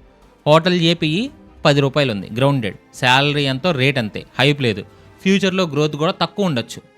అయితే రూల్ ఏంటి మరి? మనం చీప్ PE 10 రూపాయలు 10 PEని కొనాలా లేక ఎక్స్పెన్సివ్ PE 15 కొనాలా? రూల్ ఏంటంటే ఆ కంపెనీ ఇండస్ట్రీ PEతో కంపేర్ చేయాలి. అంటే ఇండస్ట్రీ PE అంటే ఇప్పుడు ప్రతిదానికి సెక్టార్స్ ఉంటాయి కదా, ఇండస్ట్రీ PE కూడా ఎంచుకోవడం మీకు ఇప్పుడు చెప్పేస్తాను. అంటే వాళ్ళ క్యాస్ట్లో, వాళ్ళ సెక్టార్లో చాలా సెక్టార్స్ ఉంటాయి. IT అని, బ్యాంక్ అని, మిగతా పెళ్లి కొడుకుల యావరేజ్ ఎంత, ఫార్మా సెక్టార్ ఉంటుంది. అన్ని ఐటీ కంపెనీస్, ఇప్పుడు మనం ఐటీ సెక్టార్ తీసుకుందాం. మిగతా పెళ్లి కొడుకుల యావరేజ్ రేట్ ఎంత, మొత్తం ఐటీ సెక్టార్లో రేట్ ఎంత అని యావరేజ్ ఉంటుంది కదా, అది చూడాలి. ఇప్పుడు ఐటీ సెక్టార్లో ఒక 70 కంపెనీస్ ఉన్నాయనుకోండి. ఆ 70 కంపెనీస్కి పిఈ ఎంత ఉందో చూసి యావరేజ్ చేస్తే ఒక యావరేజ్ వస్తుంది కదా. ఆ యావరేజ్ పిఈ ఇప్పుడు మనం సెలెక్ట్ చేసుకున్న కంపెనీ పిఈ కంటే దగ్గరగా ఉందంటే, దగ్గరలో కొంచెం ఎక్కువ ఉన్నా తక్కువ ఉన్నా పర్లా. ఈ యావరేజ్ పిఈకి ఇది మరీ దూరం ఉన్నా, యావరేజ్ పిఈకి మరీ ఎక్కువ ఉన్నా అది రిస్క్. ఇప్పుడు నేను మీకు అది కూడా ఎగ్జాంపుల్తో ముందు చెప్తాను ఈ వీడియోలో. ఇప్పుడు అన్ని ఐటీ కంపెనీస్ యావరేజ్ పిఈ 20 ఉంటే, మన కంపెనీ ఇన్ఫోసిస్ పిఈ 15 ఉంటే మంచి డీల్, లేదా బార్గెయిన్లో దొరుకుతుంది. యావరేజ్గా పిఈ 20 ఉంటే, మన కంపెనీ పిఈ 80 ఉంటే ఓవర్ హైప్డ్, చాలా ఎక్స్పెన్సివ్. ఈ రేట్ జస్టిఫై చేయాలంటే ఫ్యూచర్లో అద్భుతాలు జరగాలి, రిస్క్ ఎక్కువ ఉంటుంది. సో రూల్ నెంబర్ 3, పిఈ చూడండి, అది చీపో ఎక్స్పెన్సివో చెప్పుద్ది, కానీ ఇండస్ట్రీతో కంపేర్ చేయడం అస్సలు మర్చిపోకండి. అయితే ఇప్పుడే స్క్రీనర్ వెబ్సైట్ని ఓపెన్ చేసి మీకు ఇమేజెస్తో చూపిస్తాను. ఇక్కడ మనం screener.inని ఓపెన్ చేయాలి. పిఈని ఎలా చెక్ చేయాలో చెప్తాను. ఈ పిఈ రేషియోని మనం screener.in లాంటి వెబ్సైట్స్లో చాలా ఈజీగా చూడొచ్చు. ఇప్పుడు మనం స్క్రీనర్ ఓపెన్ చేసి TCS అని సెర్చ్ చేద్దాం. TCS అంటే Tata consultancy service page open చేద్దాం. పేజ్ని ఓపెన్ అవ్వగానే టాప్లో మీకు స్టాక్ పిఈ అని కనిపిస్తుంది కదా. ఎగ్జాంపుల్కి ఈరోజు నేను చూసే రోజు TCS స్టాక్ పిఈ 21.47 ఉంది అనుకుందాం. ఇది మన పెళ్లి కొడుకు రేట్. మరి ఇండస్ట్రీ పిఈ ఎక్కడ చూడాలి? కొంచెం కింద స్క్రోల్ చేయండి. పీర్ కంపారిజన్ అనే టేబుల్ ఉంది కదా, ఈ పీర్ కంపారిజన్ టేబుల్కి స్క్రోల్ చేద్దాం. ఆ టేబుల్ మొత్తం బాటమ్కి స్క్రోల్ చేయండి. అక్కడ మీరు మీడియన్ 71 కో అనే ఒక లైన్ కనిపిస్తుంది కదా, ఈ మీడియన్ 71 కో అనే లైన్ని హైలైట్ చేస్తున్నాను. ఎందుకంటే ఈ 71 కో అంటే ఇప్పుడు మన సెక్టార్ ఇండస్ట్రీ ఐటీ సెక్టార్ కదా, ఐటీ సాఫ్ట్వేర్ ఇండస్ట్రీలో మొత్తం 71 కంపెనీస్ ఉన్నాయని అర్థం. వీళ్ళు స్క్రీనర్ వాళ్ళు తీసుకుంది. ఆ మీడియన్ లైన్లో పిఈ కాలం చూడండి, అక్కడ ఇండస్ట్రీ మీడియన్ పిఈ 30.25 ఉంది. మీడియన్ అంటే మీడియన్ వాల్యూ. ఆ 71 కంపెనీస్ని లైన్లో పెడితే కరెక్ట్గా మధ్యలో ఉన్న కంపెనీ పిఈ 30.25. Live analysis. ఇప్పుడు మనకి 2 నెంబర్స్ ఉన్నాయి. TCS PE stock rate 21.47, industry PE cash rate 30.25. So ఈ అనాలిసిస్లో ఈ ఐటీ ఇండస్ట్రీలో యావరేజ్ పెళ్లి కొడుకు రేట్ 30.25 ఉంటే మన TCS మాత్రం 21.47కి దొరుకుతుంది. అంటే ఇండస్ట్రీ యావరేజ్ కన్నా చీప్గా మంచి బార్గెయిన్లో ఉంది. ఇది గుడ్ డీల్కి ఫస్ట్ సిగ్నల్. ఇప్పుడు మనం పిఈని చూసి డిసిషన్ తీసుకోవడానికి ఒక ఫార్ములా క్రియేట్ చేద్దాం. ఇది రూల్ ఆఫ్ థంబ్ మాత్రమే, అంటే ప్రాబబిలిటీ ఎక్కువ ఉందని, అంతేగాని ఇదే జరుగుతుందని కాదు. Zone 1 good deal, bargain zone. Formula stock PE less than industry median PE. TCS లాగా 21.47 లెస్ దెన్ 30.25 కదా. అలా అనాలిసిస్ ఏంటంటే ఇండస్ట్రీ కన్నా చీప్గా ఉంది, కానీ ఇక్కడే మనం ఇంకోటి కూడా చూడాలి. జోన్ 2 పర్లేదు, fair zone price. Stock PE industry median PE అంటే ఇండస్ట్రీ 30 ఉంటే స్టాక్ ఒక 20-35 మధ్యలో ఉందనుకుందాం, ఫెయిర్ ప్రైస్లో ఉంది. స్టేబుల్ కంపెనీస్ ఇక్కడే ఉంటాయి. Zone 3 danger, risk zone. Stock PE greater than industry median PE. Industry 30 ఉంటే స్టాక్ 80, 100, 150 ఉందనుకుందాం, అంటే మీడియన్. అనాలిసిస్ ఇక్కడ ఏంటంటే ఓవర్ హైప్డ్, అవాయిడ్ చేయాలి. ఇంకోటి కూడా ఉంది, స్టాక్ పిఈ చాలా తక్కువగా ఉన్నా, అంటే ఇప్పుడు 30 నుంచి 80, 50, 100 చూసాం, అలాగే 5, 8 ఉండడం కూడా ఇది వాల్యూ ట్రాప్ అవ్వచ్చు. వాల్యూ ట్రాప్కి ఎగ్జాంపుల్ ఏంటంటే విప్రో వర్సెస్ TCS చూడండి. మీరు జోన్ 1లో ఉన్న స్టాక్ని చూడగానే చీప్గా ఉంది కొనేద్దామని అనుకోకండి, అక్కడ ఒక ట్రాప్ ఉండొచ్చు. అది పీర్ కంపారిజన్ టేబుల్లో విప్రో పిఈ చూడండి, అది 18.64 ఉంది. ఇది ఇండస్ట్రీ కన్నా TCS కన్నా ఇంకా చీప్గా ఉంది. మరి ఇది ఇంకా మంచి డీలా అంటే కాదు. అసలు పిఈ తక్కువగా ఎందుకుందో రీజన్ ఎతకాలి. అదే టేబుల్లో పక్కకు చూడండి, sales quarter variation, quarter profit variation, అంటే సేల్స్ గ్రోత్, ప్రాఫిట్ గ్రోత్ అనే కాలమ్స్ ఉంటాయి కదా. ఫస్ట్ ఇండస్ట్రీ మీడియన్ చూడండి. Industry median sales quarter variation వచ్చేసి 13.93 ఉంది. Industry median quarter profit variation వచ్చి 12.8 ఉంది. ఇక్కడ అనాలిసిస్ ఏంటంటే ఇండస్ట్రీలో యావరేజ్ కంపెనీస్ 13-14% సేల్స్ పెంచుతున్నాయి అండ్ 12-13% ప్రాఫిట్ పెంచుతున్నాయి. సో ఇప్పుడు విప్రో చూడండి, Wipro sales quarter variation 1.77 and Wipro quarter profit variation 1.17 ఉంది. ఇండస్ట్రీ అంతా 13% గ్రోత్ ఉంటే విప్రో కేవలం 1-2% గ్రోత్ ఉంది. గ్రోత్ లేదు, అందుకే మార్కెట్ దీనికి రేట్ ఇవ్వాల, అంటే పిఈ ఇవ్వట్ల. ఇది చీప్గా కనిపిస్తున్న వాల్యూ ట్రాప్. ఇప్పుడు TCS చూడండి, TCS సేల్స్ క్వార్టర్ వేరియేషన్ 2.40 ఉంది. TCS క్వార్టర్ ప్రాఫిట్ వేరియేషన్ 8.54 ఉంది. TCS కూడా ఇండస్ట్రీ మీడియం 13% కన్నా స్లోగానే గ్రో అవుతుంది, కానీ విప్రో కంటే బెటర్గా 8%తో గ్రో అవుతుంది. అందుకే దాని పిఈ 21.47, విప్రో పిఈ 18.64 కన్నా కొంచెం ఎక్కువగా ఉంది. రూల్ ఏంటి? ఇప్పుడు మీరు చీప్ పిఈ వెతుకుతున్నారు, కానీ వెంటనే గ్రోత్ కూడా ఇండస్ట్రీ మీడియం కన్నా ఎక్కువగా ఉందో లేదో చెక్ చేయండి, అప్పుడే ఇది రియల్ బార్గెయిన్ అవుతుంది. ఇక్కడే మీకు ROCE కూడా కనబడుతుంది కదా. ఈ టేబుల్లో ఇంకొక ఇంపార్టెంట్ నెంబర్ ఇది ROCE percentage, return on capital employed. అంటే కంపెనీ బిజినెస్లో పెట్టిన మొత్తం పెట్టుబడి, సొంత డబ్బు ప్లస్ అప్పు మీద ఎంత % లాభం సంపాదిస్తుంది. బిర్యానీ ఎగ్జాంపులే చెప్తాను మీకు అర్థం కావడానికి. మీరు ₹1,00,000 సొంత డబ్బు, 50,000 అప్పు, మొత్తం 1.5 lakhs క్యాపిటల్తో 30K ప్రాఫిట్ చేస్తే మీ ఆర్ఓసిఈ 20%, అంటే ₹100 ₹20 సంపాదిస్తుంది. ఇప్పుడు టేబుల్లో చూద్దాం, ఇది చాలా ఇంపార్టెంట్ కరెక్షన్. మొత్తం 1,50,000 కదా, దానికి 30,000 ప్రాఫిట్ సంపాదిస్తుంది. అంటే 1,50,000 బై 30,000 అంటే 20% ఆర్ఓసిఈ, అంటే మీ ₹100 ₹20 సంపాదిస్తుంది. ఇప్పుడు టేబుల్ చూద్దాం, ఇది చాలా important correction. Industry median ROCE 19.45% ఉంది. ఐటీ సెక్టర్లో ఆర్ఓసిఈ 19.45 ఉంది. అంటే ఇండస్ట్రీలో యావరేజ్గా కంపెనీస్ ₹100 పెట్టుబడి మీద 19.45 రూపీస్ సంపాదిస్తున్నాయి. ఇప్పుడు కంపేర్ చేద్దాం. టీసీఎస్ ఆర్ఓసిఈ 64.63%, అద్భుతంగా ఉంది. ఇండస్ట్రీ యావరేజ్ 19.45 కన్నా కూడా 3 రెట్లు ఎక్కువ ఎఫిషియన్సీతో డబ్బును సంపాదిస్తుంది. Super efficient. Infosys ROCE 37.50, very good. Industry average కన్నా almost double efficiency. Wipro ROCE 19.51%, ఇది యావరేజ్. ఇండస్ట్రీ యావరేజ్ 19.45కి దగ్గరగా కరెక్ట్గా మీడియంలో ఉంది, పర్లేదు. కానీ టీసీఎస్ అంతా గ్రేట్ కాదు. Persistent ROCE 30.44, good. Industry average కన్నా మంచి ఎఫిషియన్సీ చూపిస్తుంది. ఇక్కడ ఏంటి రూల్ ఏంటి, మనం ఎప్పుడూ ఇండస్ట్రీ మీడియన్ కన్నా హై ఆర్ఓసిఈ ఉన్న కంపెనీస్నే వెతకాలి. టీసీఎస్, ఇన్ఫోసిస్ లాంటి వాటి కోసం వెతకాలి. బుక్ వాల్యూ అంటే ఏంటి? బుక్ వాల్యూని మీరు గమనిస్తే ఇక్కడ బుక్ వాల్యూని కాన్ ఎందుకు రాశారు ఈ సెక్షన్లో మీరు గమనించండి. Stock is trading at 10.3 times it's book value అని ఉంది. అంటే బుక్ వాల్యూ కన్నా 10 రెట్లు ఎక్కువ రేట్లో ఉంది అని. మరి ఇది నెగిటివ్ ఎలా, ఇది మంచి కంపెనీస్కి ఎక్కువ ఉంటుంది కదా అంటే మనం చెప్పింది 100% కరెక్టే. ఇది ఓల్డ్ స్టైల్ వాల్యూ ఇన్వెస్టింగ్ ప్రకారం కాన్. ₹1 అసెట్ కోసం ₹10 పెడుతున్నాం రిస్క్ అని వాళ్ళ ఫీలింగ్. కానీ టీసీఎస్ లాంటి సాఫ్ట్వేర్ కంపెనీకి అసెట్స్ తక్కువ ఉంటాయి. వాళ్ళ నిజమైన అసెట్ ఏంటో తెలుసా? వాళ్ళ ఎంప్లాయీస్, వాళ్ళ బ్రెయిన్ అండ్ వాళ్ళ బ్రాండ్ నేమ్. ఈ 2 బుక్ వాల్యూలో కనపడవు. గోల్డెన్ రూల్ ఏంటి, ఎక్కడ హై ఆర్ఓసిఈ ఉంటుందో అక్కడ high price to book value కూడా ఉంటుంది. టీసీఎస్ ఆర్ఓసిఈ 64.63 ఉంది. అందుకే మార్కెట్ ఇచ్చిన rate price to book value 10.3. So అది ఒక రకంగా నెగిటివ్ కాదు, అండ్ మంచి కంపెనీకి ఉండే ఫీచర్, లక్షణం లాంటిది. ఇప్పుడు మీకు correct numbers to PE, growth, ROCE and book value అన్నిటి మీద క్లియర్ పిక్చర్ వచ్చిందని అనుకుంటున్నాను. నెక్స్ట్ ఏం చూడాలి, ఇది ప్రైస్ టు ఎర్నింగ్ మీద నేను 3వ పాయింట్ మొత్తం చెప్పాను, అక్కడ ఏమేం చెక్ చేయాలనేది. Next family promoter holding. Salary profit చూసాం, అప్పులు డెట్ చూసాం, రేట్ పిఈ చూసాం. ఇంకా మెయిన్ విషయం ఫ్యామిలీ బ్యాక్గ్రౌండ్. పెళ్లి కొడుక్కి వాళ్ళ ఫ్యామిలీకి రిలేషన్ ఎలా ఉంది, పెళ్లి కొడుక్కి ఫ్యామిలీ సపోర్ట్ ఉందా, లేదా ఫ్యామిలీతో గొడవపడి ఏమైనా వచ్చేసాడా. స్టాక్ మార్కెట్లో కూడా ఈ ఫ్యామిలీనే ప్రమోటర్స్ అంటారు, అంటే కంపెనీని స్టార్ట్ చేసిన ఓనర్స్. ఎగ్జాంపుల్ టాటా కంపెనీకి టాటా ఫ్యామిలీ, రిలయన్స్కి అంబానీ ఫ్యామిలీ. జాతకంలో ప్రమోటర్ హోల్డింగ్ అనే నెంబర్ ఉంటుంది, ఇది పర్సంటేజ్లో ఉంటుంది.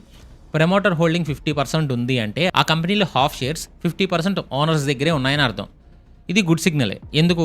ఓనర్స్కి వాళ్ళ కంపెనీ మీద నమ్మకం ఉంది, వాళ్ళ బేబీని వాళ్ళు హోల్డ్ చేసుకుంటున్నారు, అమ్ముకునేలా లేరు. ప్రమోటర్ హోల్డింగ్ 10% ఉందనుకోండి, అంటే ఓనర్సే వాళ్ళ షేర్స్ మొత్తం పబ్లిక్గా అమ్మేసి ఎగ్జిట్ అయిపోతున్నారు. ఓనర్స్కే నమ్మకం లేనప్పుడు మనం ఏ నమ్మకంతో ఇన్వెస్ట్ చేయాలి?